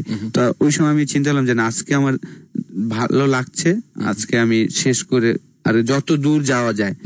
তো দেখেন ওই 3 ঘন্টা, ওই আগে এই 100 মারতে আমার টাইম লেগেছে হয়তো 2.5 ঘন্টার মতন বা 3 ঘন্টা। এই 3 ঘন্টা কিন্তু আমার লাইফ চেঞ্জ, একদম রাত খেলা শেষে আমি সুপারস্টারে, বুঝছেন। কিন্তু 3 ঘন্টা আগে কিন্তু আমি চিন্তা করছি যে না, বাকি ম্যাচ গুলো হয়তো পানি টানবো, এই সেই। তো এরকম মানুষের লাইফ চেঞ্জ হতে, যদিও মাশরাফির আর চেঞ্জের কিছু নাই, ও সব করে ফেলেছেন বাংলাদেশের জন্য আর কি। একটা জিনিস বাকি আছে, সেটা করতে গিয়ে সেটা, হ্যাঁ, সেটা যদি ভাগ্য সহায় হয় তাহলে সম্ভব, কিন্তু টাফ আর কি। আমাদের ওইখানে যেতে হলে আমাদের সব স্ট্রাকচার কিন্তু ওই মানের হতে হবে। ওয়ার্ল্ড কাপ চ্যাম্পিয়ন হতে হলে আর কি আপনি শুধু ওই 15 জন ক্রিকেটার দিয়ে হবে না, আপনি পুরো দেশের ক্রিকেট আরো চেঞ্জ করতে। কিন্তু 96 থেকে শ্রীলঙ্কার এতটা ছিল আমাদের থেকে বেটার ছিল আমার মনে হয়। আচ্ছা, ওকে আর আমরা একদম প্রায় শেষের দিকে আছি, আমরা শেষ টানবো, ইতি টানবো, কিন্তু ধন্যবাদ সুন্দর করে সেই গল্পটা আমাদের সাথে শেয়ার করবার জন্য। যে দেখুন আসলে এরকম হয়, এবং দেখুন আবারও বলতে চাই যে একটু ধৈর্য ধরতে হবে, যেটা আশরাফুল ভাই নিজেও বললেন, আপনি বললে হয়তো বেটার শুনবে। এবং আবার যে সানদীপ লামিছানেকে বাংলাদেশ দলে নেওয়া হোক, উনি আগ্রহ ছিল তার বাংলাদেশের হয়ে খেলার জন্য, ও নেপালের লেগ স্পিনার, সেটাই। আমরা একটু ধৈর্য ধরি, এবার তো বিশ্বকাপের দল চলে গিয়েছে, অনেক কিছুই বলছেন, তারপর দুদিন পরে যদি সে ভালো না খেলে তখন বলতেন যে নেপালিকে কেন না হয়েছে। তো আমরা একদিনেই একটা দুইটা খেলাতেই বেশি না লাফাই, আমরা একটু ধৈর্য ধরে দেখি, সময় নিয়ে ঘোড়াটা শক্ত করে করে আগাই, তাহলে মনে হয় ভালো হবে। অবশ্যই না, আমরা টিম ভালো, এখন লাকটা আমাদের ফেভার করতে হবে। সবাই যদি আর কি তাদের বেস্টটা খেলতে পারে, ডেফিনেটলি ভালো কিছু আশা করতে পারি। অনেক ধন্যবাদ, অনেক ধন্যবাদ সবাইকে, ধন্যবাদ। সবাই আমার জন্য দোয়া করবেন, ভালো থাকবেন। অবশ্যই অবশ্যই, অনেক অনেক দোয়া আপনার জন্য, অনেক ভালোবাসা আপনার জন্য। এবং আমরা মনে করেন আরেকটা দোয়া করছি যে আজকে বৃষ্টি না হলে খেলাটা যদি মাঠে গড়ে তাহলে ভালো হয়, আর সেটা হোক বা না হোক, আমরা খেলা দেখতে চাই, সবাই খেলা দেখতে চাই, আর সেটা হোক বা না হোক আমরা চাই বাংলাদেশ পরবর্তীতে জিতুক, এবং কোনোভাবেই হোক, যে কোনোভাবেই হোক সেমিফাইনালে যেতে পারে। মনে প্রাণে দোয়া করছি। এবিসি ড্রেসিং রুম থেকে আপাতত বিদায় নিচ্ছি, যদি খেলা শুরু হয় আমরা ফিরে আসবো এবিসি কম বক্সে ধারাভাষ্যে। সেই পর্যন্ত সবসময় এবিসি রেডিওর সঙ্গে থাকবেন, because we are always with you. আসলে ধন্যবাদ, আসসালামু আলাইকুম, আজকের মতো বিদায়। Welcome to ABC Dressing Room. ABC Dressing Room.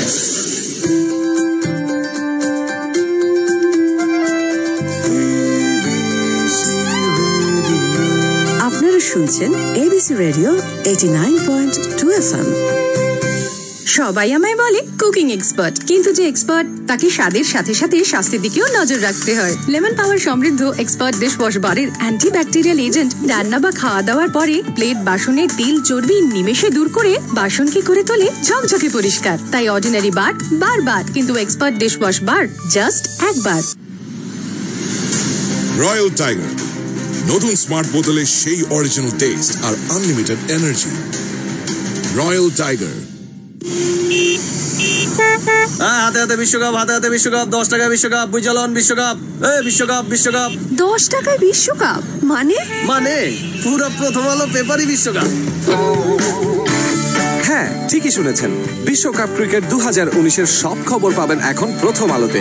বিশ্বকাপ চলাকালীন পুরো সময় জুড়েই ইংল্যান্ড থেকে মাঠের খবর, ম্যাচ বিশ্লেষণ, খবরের পেছনের খবর ও সাক্ষাৎকার নিয়ে উৎপল শুভ্র, তারেক মাহমুদ ও রানা আব্বাসের লেখা থাকছে প্রথম আলোর পাতায়। থাকছে ক্রিকেট কিংবদন্তি সুনীল গাভাস্কর ও বাংলাদেশের অভিজ্ঞ ক্রিকেটার আব্দুর রাজ্জাকের কলাম, শিল্পী রফিকুন নবী, কবি নির্মলেন্দু গুণ, কথা সাহিত্যিক আনিসুল হক ও নির্মাতা মোস্তফা সরোয়ার ফারুকির ভিন্নধর্মী কলামও পাবেন এখানে। এছাড়াও আমাদের ওয়েব পোর্টাল prothomalo.com-এ প্রতি মুহূর্তের খবর, match highlights, live talk show ও কুইজ সহ থাকছে আরো অনেক অনেক চমক। খেলা হবে মাঠে, খবর হাতে হাতে।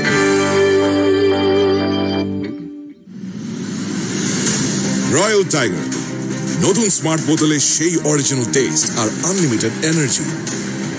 Royal tiger.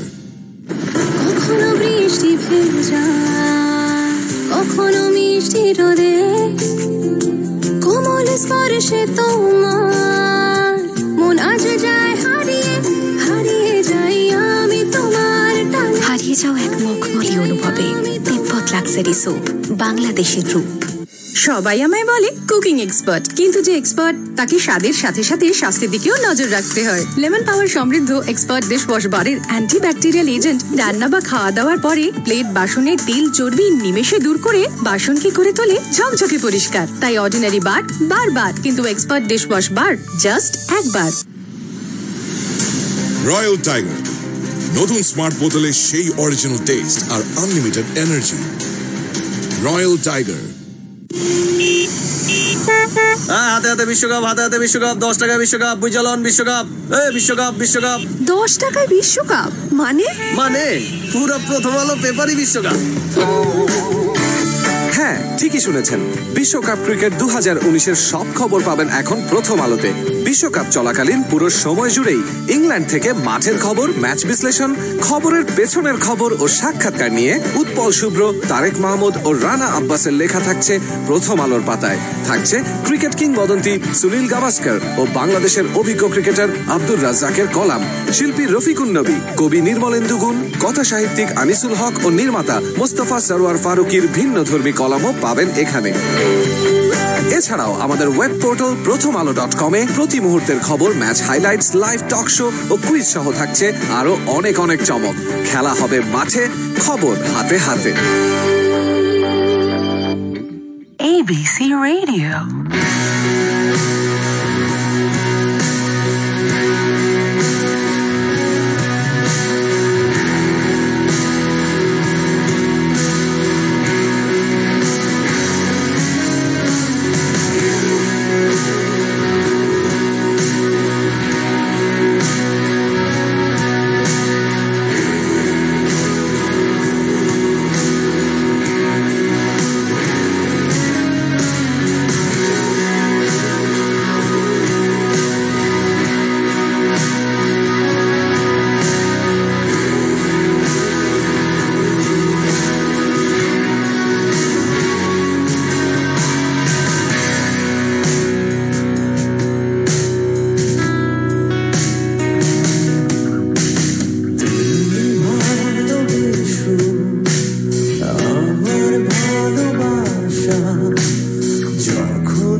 চলবে ক্রিকেট দিনে রাতে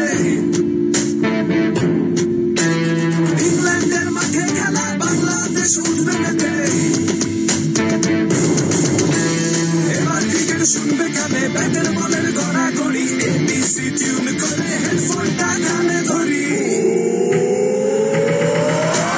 সবার আগে তাড়াতাড়ি ওয়ার্ল্ড কাপ সরাসরি 10 টাকার একটা কাপ নিয়ে তাড়াতাড়ি সবার আগে তাড়াতাড়ি ওয়ার্ল্ড কাপ সরাসরি 10 টাকার একটা কাপ নিয়ে তাড়াতাড়ি সবার আগে তাড়াতাড়ি আইসিসি ক্রিকেট ওয়ার্ল্ড কাপ সরাসরি ধারাভাষ্য চলবে এবিসি রেডিওতে 89.2 FM এ 30 মে থেকে 14 জুলাই আইসিসি ক্রিকেট ওয়ার্ল্ড কাপের সরাসরি সম্প্রচার লাইভ স্ট্রিম করুন abcradio.fm থেকে অথবা ডাউনলোড করুন ABC radio app Google Play Store অথবা iOS অ্যাপ স্টোর থেকে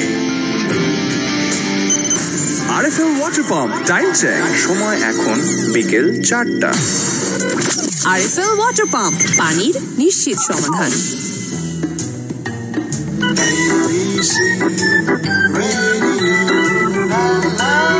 শুনছেন এবিসি রেডিও 89.2 FM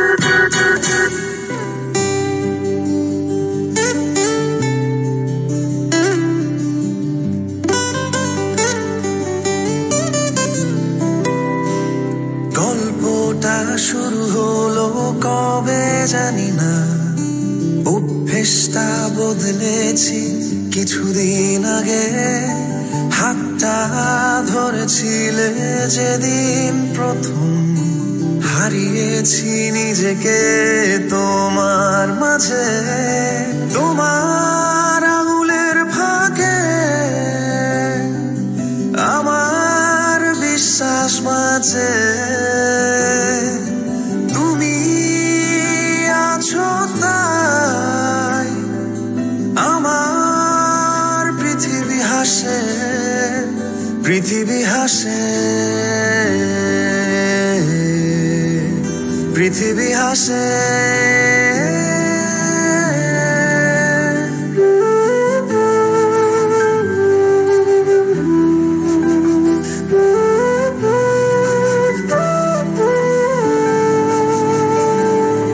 তোমার চোখে দেখা স্বপ্নগুলো আমার মনে রেখে দিলে যখন হাসির খুনসুটিরা এলো ফিরে কপালের প্রিয় লাল টিপের মতন তোমার আঙুলের ফাঁকে আমার বিশ্বাস বাঁচে তুমি আছো তাই আমার পৃথিবী হাসে পৃথিবী হাসে পৃথিবী হাসে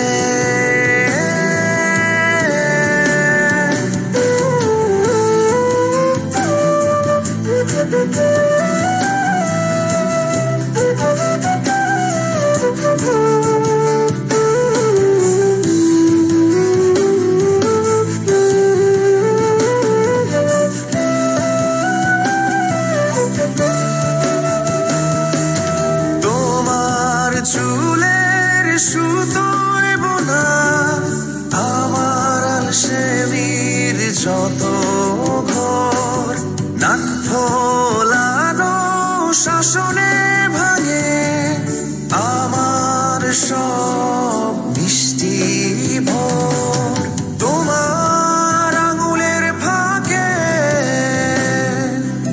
আমার বিশ্বাস বাঁচে তুমি আছো তাই আমার পৃথিবী হাসে পৃথিবী হাসে পৃথিবী হাসে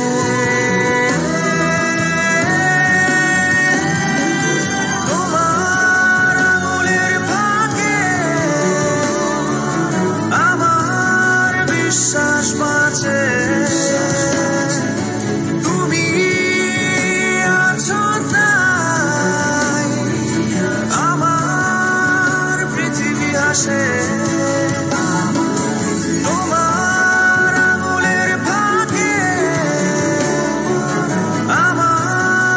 বিশ্বাস বাঁচে তুমি আছো তাই আমার পৃথিবী হাসে পৃথিবী হাসে পৃথিবী হাসে ABC Radio 89.2 FM.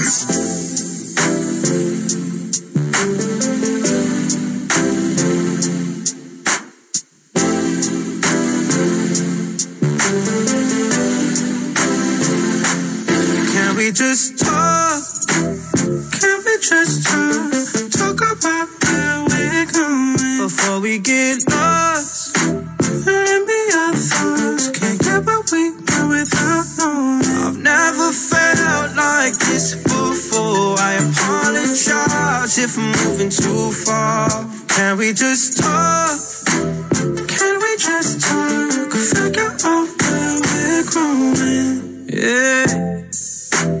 Started off right, I can see it in your eyes. I can tell that you wanting more. What's been on your mind? There's no reason we should hide. Tell me something I ain't heard before. Oh, I've been dreaming about it, and it's you I'm on. So stop thinking about it. Can we just talk? Can we just talk about where we're going before we get lost? And be our thoughts. Can't get what we want without. I've never felt like this before. I apologize if I'm moving too far. Can we just talk? Can we just talk? Figure out where we're growing. Oh, nah. Penthouse view, left some flowers in the room. I'll make sure I leave the door unlocked. Now I'm on the way, swear I won't be late. I'll be there by 5 o'clock. Oh, you've been dreaming about it, and I'm what you want. So stop thinking about it. Can we just talk? Can we just talk about where we're going before we get lost? And be our thoughts. Can't get what we want without. I've never felt like this before. I apologize if I'm moving too far. Can we just talk? Can we just talk? Figure out where we're growing. 89.2 दिल से तुझको बेदिली है मुझको है दिल का गुरूर तू ये माने के न माने लोग मानेंगे जरूर ये मेरा दीवानापन है या मोहब्बत का सुरूर ये मेरा दीवानापन है या मोहब्बत का सुरूर तू न पहचाने तो है ये तेरी नजरों का कसूर ये मेरा दीवानापन है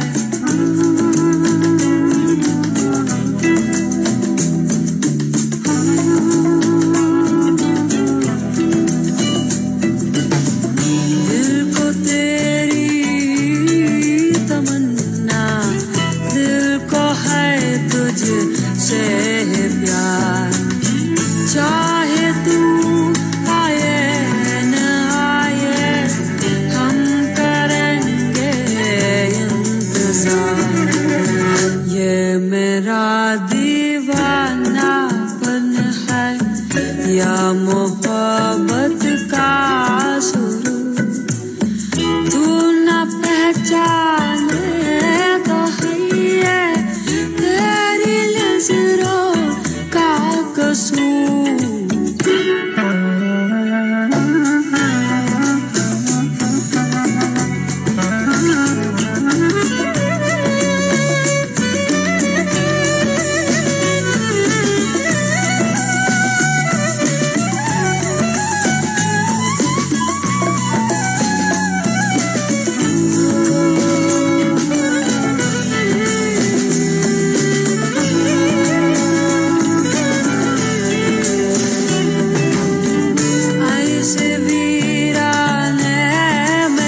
ABC Radio 89.2 FM.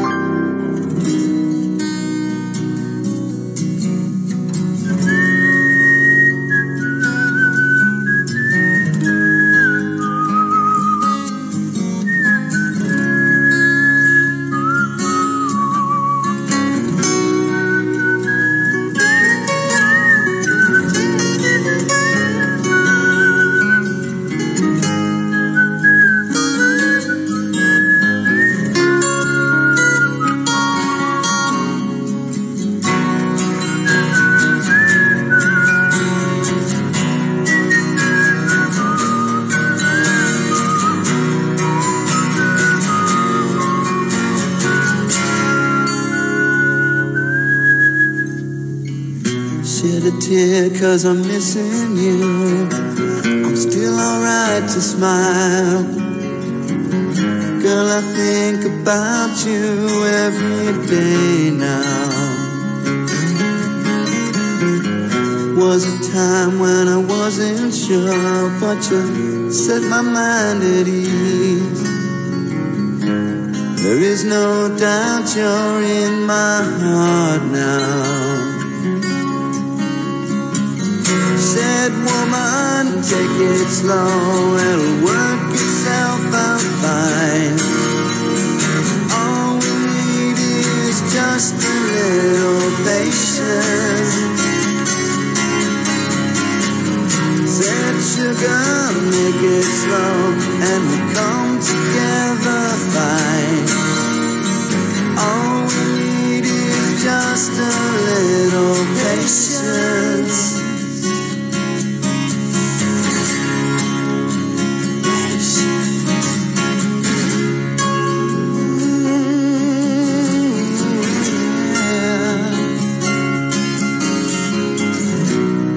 Sit here on the stairs, cause I'd rather be alone.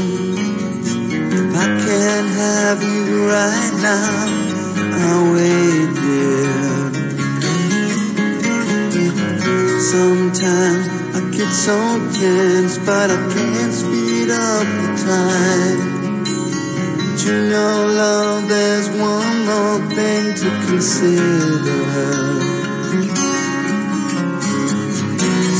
Woman, take it slow, things will be just fine.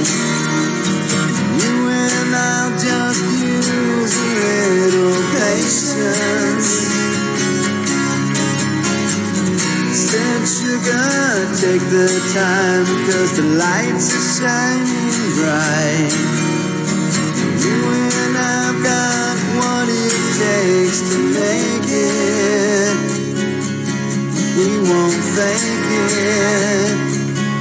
Oh, I'll never break it, cause I can't take it.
শেষ বিকেলের মতো যেতাম অসীম রাতের শেষে শয়নে সূর্যের সাথে আমি ঘুমিয়ে যেতাম সূর্যের সাথে আমি ঘুমিয়ে যেতাম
It's ABC Radio, on air 24/7.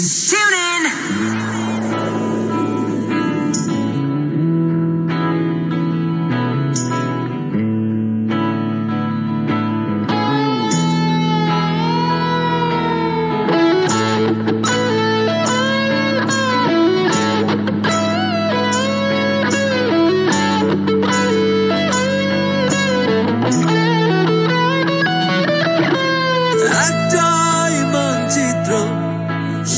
কোটি তাজা প্রাণ এক আকাশ জল হাওয়া এক মাটিতেই নারীর টান তবু কেন তোমার দুঃখে আমার কোনো কষ্ট নেই স্বার্থ সুখে নোংরা খেলায় জিম্মি করি তোমাকেই আমরা যদি না জাগি মিলবে কি এই পথের শেষ দেশটা তো আমাদেরই আমরাই বাংলাদেশ আমরা যদি না জাগি মিলবে কি এই পথের শেষ দেশটা তো আমাদেরই আমরাই বাংলাদেশ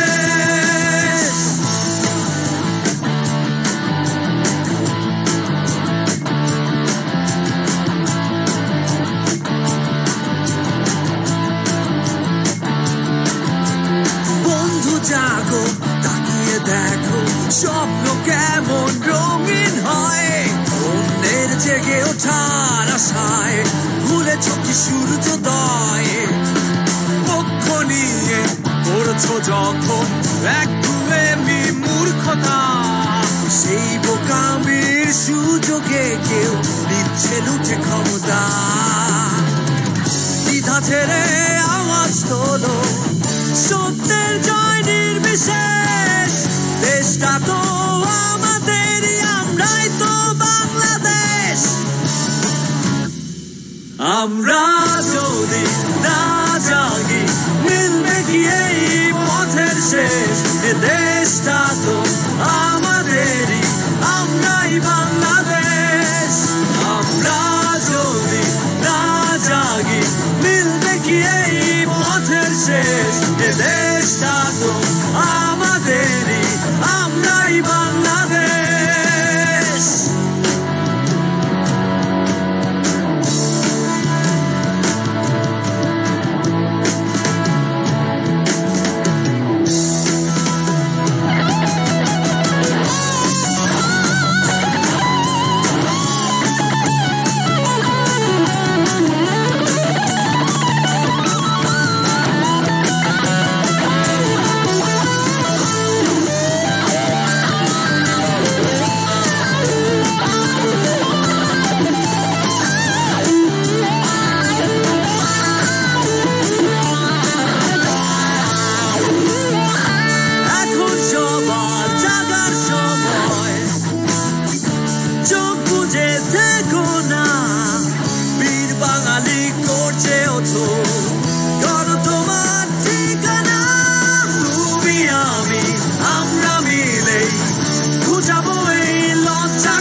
দেশটা তো আমাদেরই আমরাই বাংলাদেশ আমরা যদি না জাগি মিলবে কি এই পথের শেষ দেশটা তো আমাদেরই আমরাই বাংলাদেশ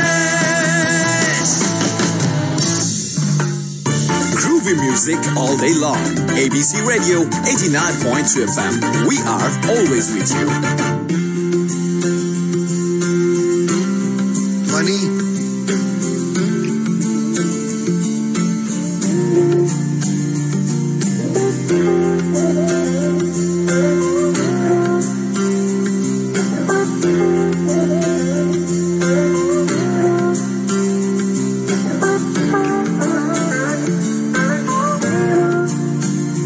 वास्ते जा भी दूं मैं गवाह माँ भी दूं किस्मतों का लिखा मोड़ दूं बदले में मैं तेरे जो खुदा खुद भी दे जन्नते सच कहूँ छोड़ दूं तुमसे ज्यादा मैं न जानूं तुमसे खुद को मैं पहचानूं तुमको बस मैं अपना मानूं माहिया वास्ते जा भी दो मैं गवाह माँ भी दो किस्मतों का लिखा मोड़ दूं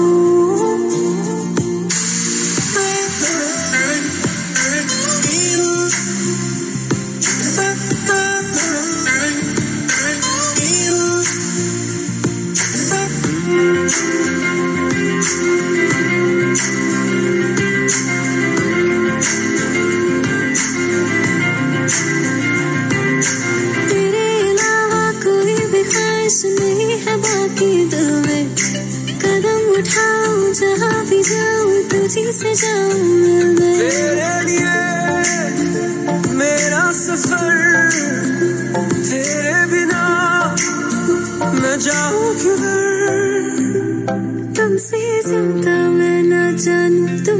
खुद को मैं पहचानूं तुमको बस मैं अपना मानूं माहिया वास्ते जा भी दूं मैं गवाही मां भी दूं किस्मतों का लिखा मोड़ दूं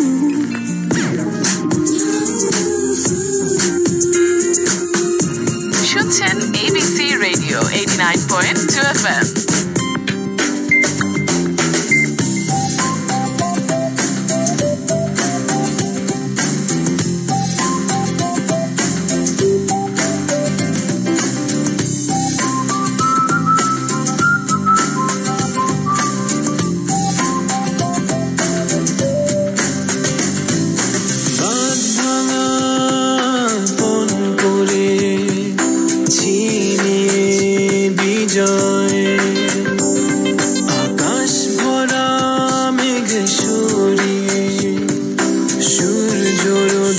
সে সময় অপেক্ষায় সেক্ষণ অধীর প্রতীক্ষায় কেন যে কাঁপে হৃদয় দূর করে দুষ্টু ভয় আজ তোমাদের হাতে কেতন উড়িয়ে দাও দিগন্তে এসো হাতে রেখে হাত সামনে এগিয়ে চলো স্বপ্নগুলো সব সাত রঙের রাঙা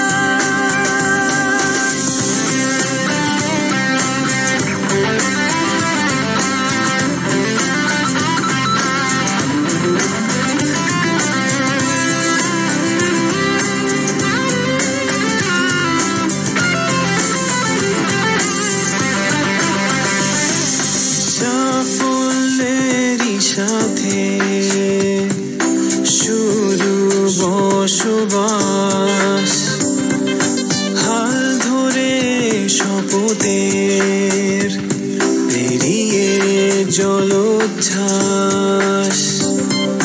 বিভেদ ভুলে মন স্বপনের সাগরে আগামীর পৃথিবী ছাড়িয়ে সকল জয় আজ তোমাদের হাতে কেতন উড়িয়ে দাও দিগন্তে এসো হাতে রেখে হাত সামনে এগিয়ে চলো স্বপ্নগুলো সব সাত রঙের রাঙা আজ তোমাদের হাতে কেতন উড়িয়ে দাও দিগন্তে এসো হাতে রেখে হাত সামনে এগিয়ে আজ তোমাদের হাতে কেতন উড়িয়ে দাও দিগন্তে এসো হাতে রেখে হাত সামনে এগিয়ে চলো স্বপ্নগুলো সব সাত রঙের রাঙা আজ তোমাদের হাতে কেতন উড়িয়ে দাও দিগন্তে এসো হাতে রেখে হাত সামনে এগিয়ে চলো স্বপ্নগুলো সব 892 ABC Radio If I got locked away and we lost it all today, tell me honestly, would you still love me the same? If I showed you my flaws, if I couldn't be strong, tell me honestly, would you still love me the same? Right about nose. If I much for life, man, would you stay by my side? Or is you gonna say goodbye? Can you tell me right now? If I couldn't buy you the fancy things in life, shawty, would it be alright? Come and show me that you don't. Now tell me, would you really ride for me? Baby, tell me, would you die for me? Would you spend your whole life with me? Would you be there to always hold me down? Tell me, would you really cry for me? Baby, don't lie to me. If I didn't have anything, I wanna know, would you stick around? If I got locked away and we lost it all today, tell me honestly, would you still love me the same? If I showed you my flaws, if I couldn't be strong, tell me honestly, would you still love me the same? Skiddly down, down, down, down. All I want is somebody real who don't need much. A gal I know that I can trust. To be here when money low. If I did not have nothing else to give but love, would that even be enough? Y'all me need to know. Now tell me, would you really ride for me? Baby, tell me, would you die for me? Would you spend your whole life with me? Would you be there to always hold me down? Tell me, would you really cry for me? Baby, don't lie to me. If I didn't have anything, I wanna know, would you stick around? If I got locked away and we lost it all today, tell me honestly, would you still love me the same? If I showed you my flaws, if I couldn't be strong, tell me honestly, would you still love me the same? Tell me, would you want me? Tell me, would you call me? If you knew I wasn't ballin', 'cause I need a girl who's always by my side. Tell me, do you need me? Tell me, do you love me? Yeah. Or is you just tryna play me? 'Cause I need a girl to hold me down for life. If I got locked away and we lost it all today, tell me honestly, would you still love me the same? If I showed you my flaws, if I couldn't be strong, tell me honestly, would you still love me the same? If I got locked away and we lost it all today, tell me honestly, would you still love me the same? If I showed you my flaws, and if I couldn't be strong, tell me honestly, would you still love me the same?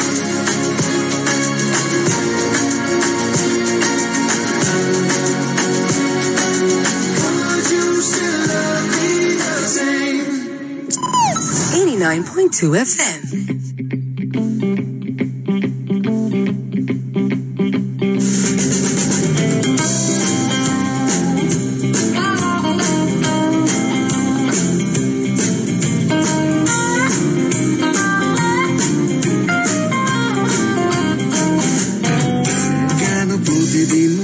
কথা বলতেই হবে ভালোবাসি মুখে বলে, জানাতেই হবে কেন হাতে হাতে রেখে পথ চলতেই হবে বলো, কেন এভাবেই প্রেম খেলা চলতেই হবে, কেন মনের কথা গুলো বলা যাবে না, কেন যখন তখন ফোন ধরতেই হবে বলো, একটা সংসার আমাদের হতেই হবে, এমন কথা কে বলেছে কবে, কেন ফেসবুক পাসওয়ার্ড চাইতেই হবে বলো, কেন তোমাকে রাস্তায় দাঁড়াতেই হবে, আমি বসে থাকি কেন বারান্দাতে, কেন সিনেমার মতো প্রেম হতেই হবে বলো, কেন ব্যস্ত তোর ভালো লাগে না,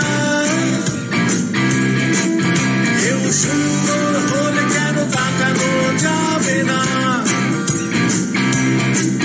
কেন তোমার মনের মতো হতেই হবে বলো, কেন যাবে না হাত বাড়িয়ে অভিমান ভাঙা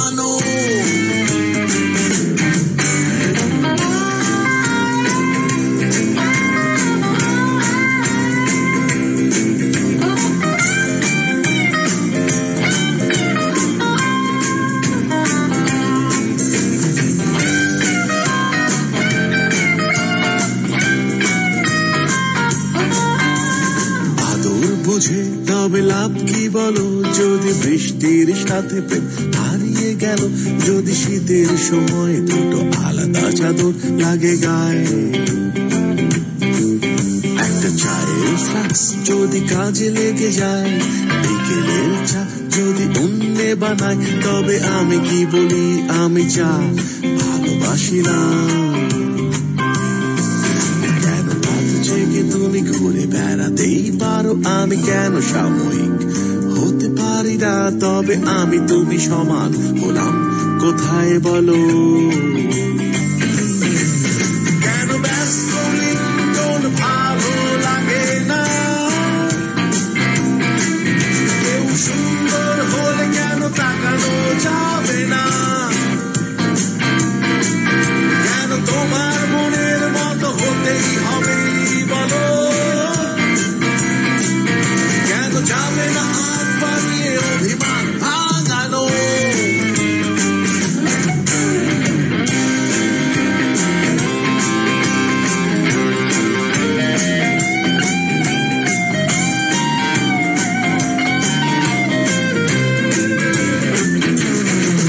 কেন ব্যস্ত রিংটোন ভালো লাগে না, কেউ সুন্দর হলে কেন তাকানো যাবে না, কেন তোমার মনের মতো হতেই হবে বলো, কেন যাবে না হাত বাড়িয়ে অভিমান ভাঙানো। ABC Radio 89.2 FM. It's ABC Radio. On air 24/7. Tune in.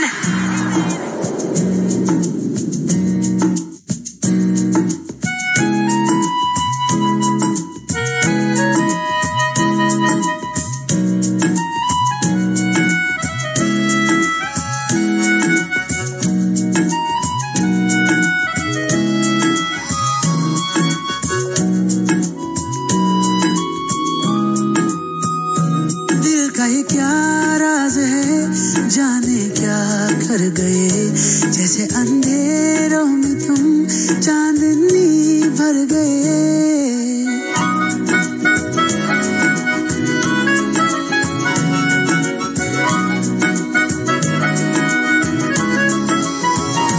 दिल का ये क्या राज है, जाने क्या कर गए, जैसे अंधेरों में तुम चांदनी भर गए, कर चांद तारों को मशहूर इतना क्यों, कम वक्त इनसे भी खूबसूरत है तू।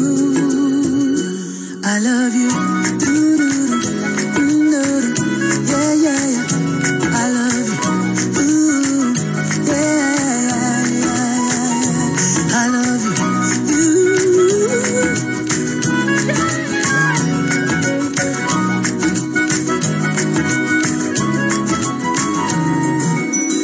दिन भर करे बातें हम फिर भी लगे, बातें अधूरी आजकल, मन की दहलीजों पे कोई आए ना, बस तुम जरूरी आजकल। अब्र में हूँ तू आसमां है, पास है तू पर कहाँ है, जिद मेरी तू नहीं मेरी आदत है तू।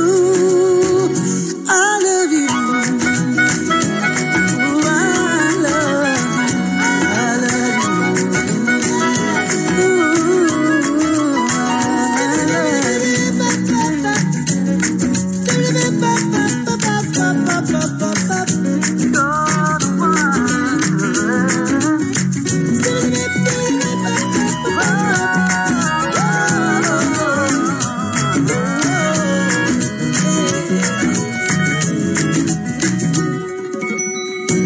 कभी मैं खुद से हूँ ये पूछता, मैं तेरे काबिल भी हूँ क्या,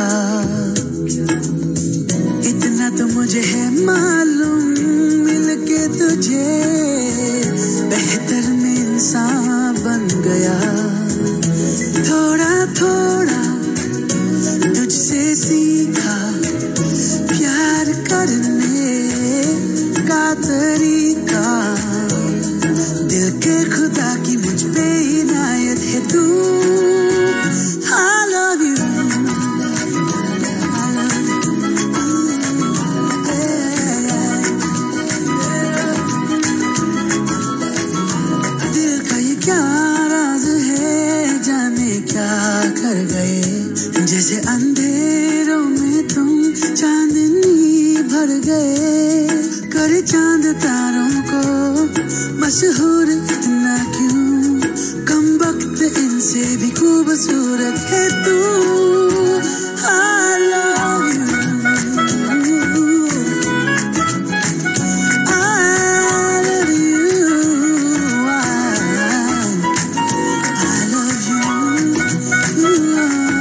listening to ABC Radio 89.2 FM.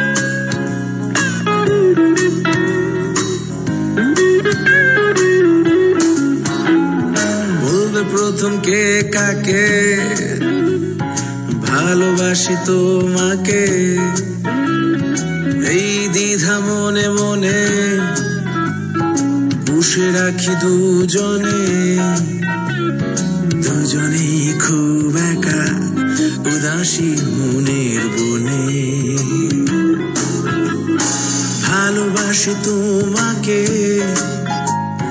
বলবে প্রথম কে কাকে পুষে রাখি দুজনে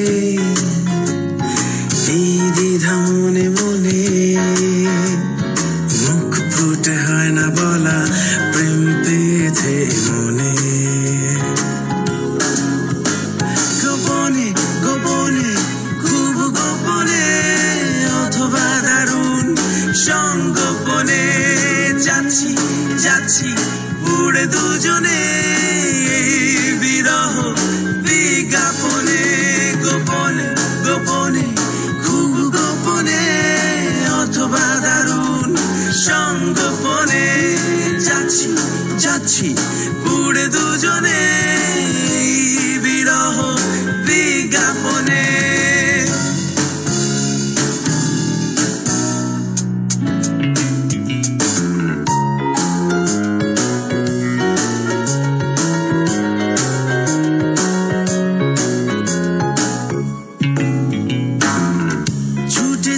ছুটে আসি কারণে অকারণে ছুটে যাই ছুঁয়ে যাও দুটানা চরণে ছুটে যাই ছুটে আসি কারণে অকারণে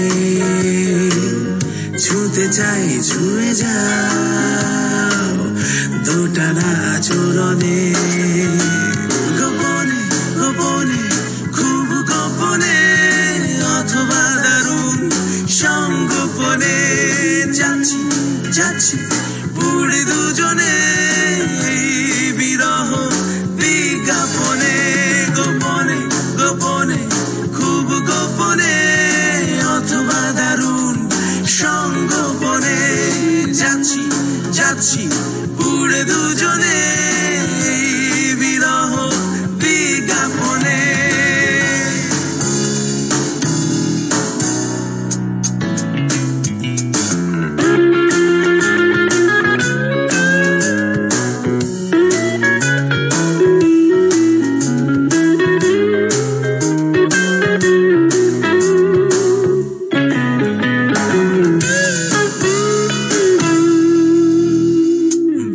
প্রথম কে কাকে ভালোবাসি তোমাকে এই দ্বিধা মনে মনে পুষে রাখি দুজনে দুজনেই খুব একা উদাসী মনের বনে ভালোবাসি তোমাকে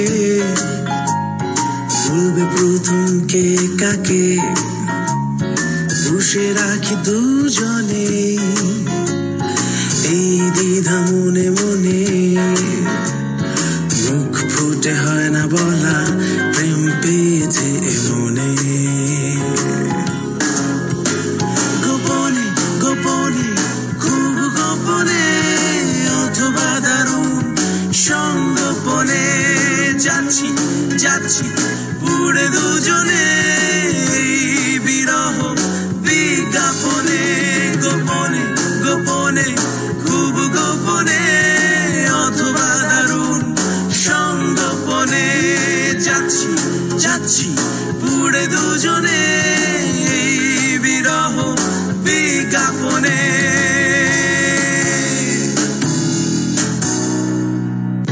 ABC Radio 89.2 FM. On my shirt puts me in the past. Too lonely to be happy, but too afraid to ask.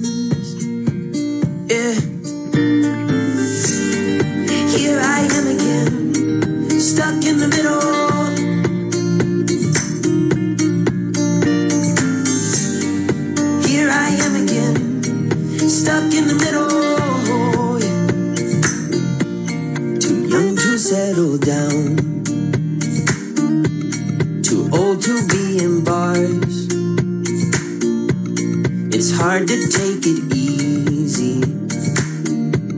It's easy to be hard. Yeah. Here I am again, stuck in the middle.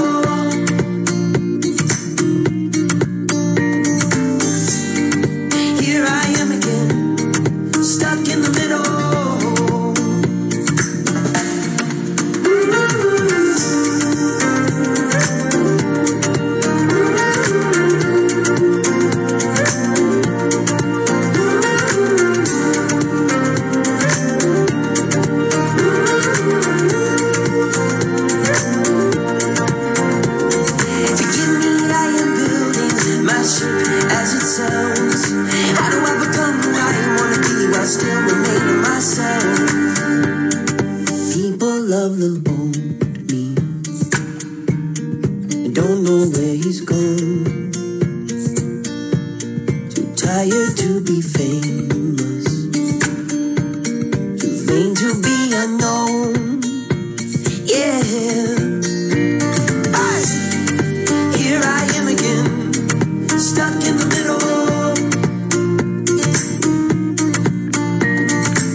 ABC Radio 89.2 FM.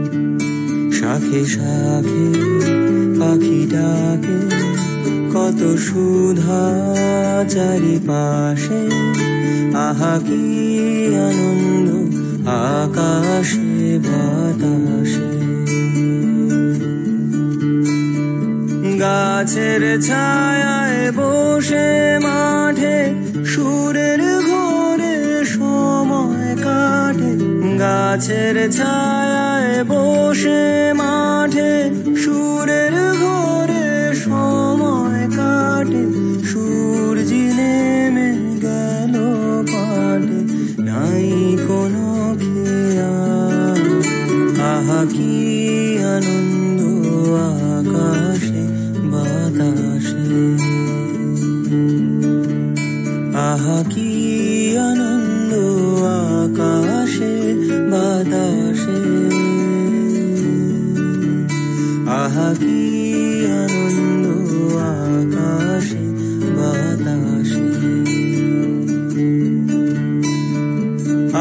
আজকে মোদের বড়ই সুখের দিন আজ ঘরের বাঁধন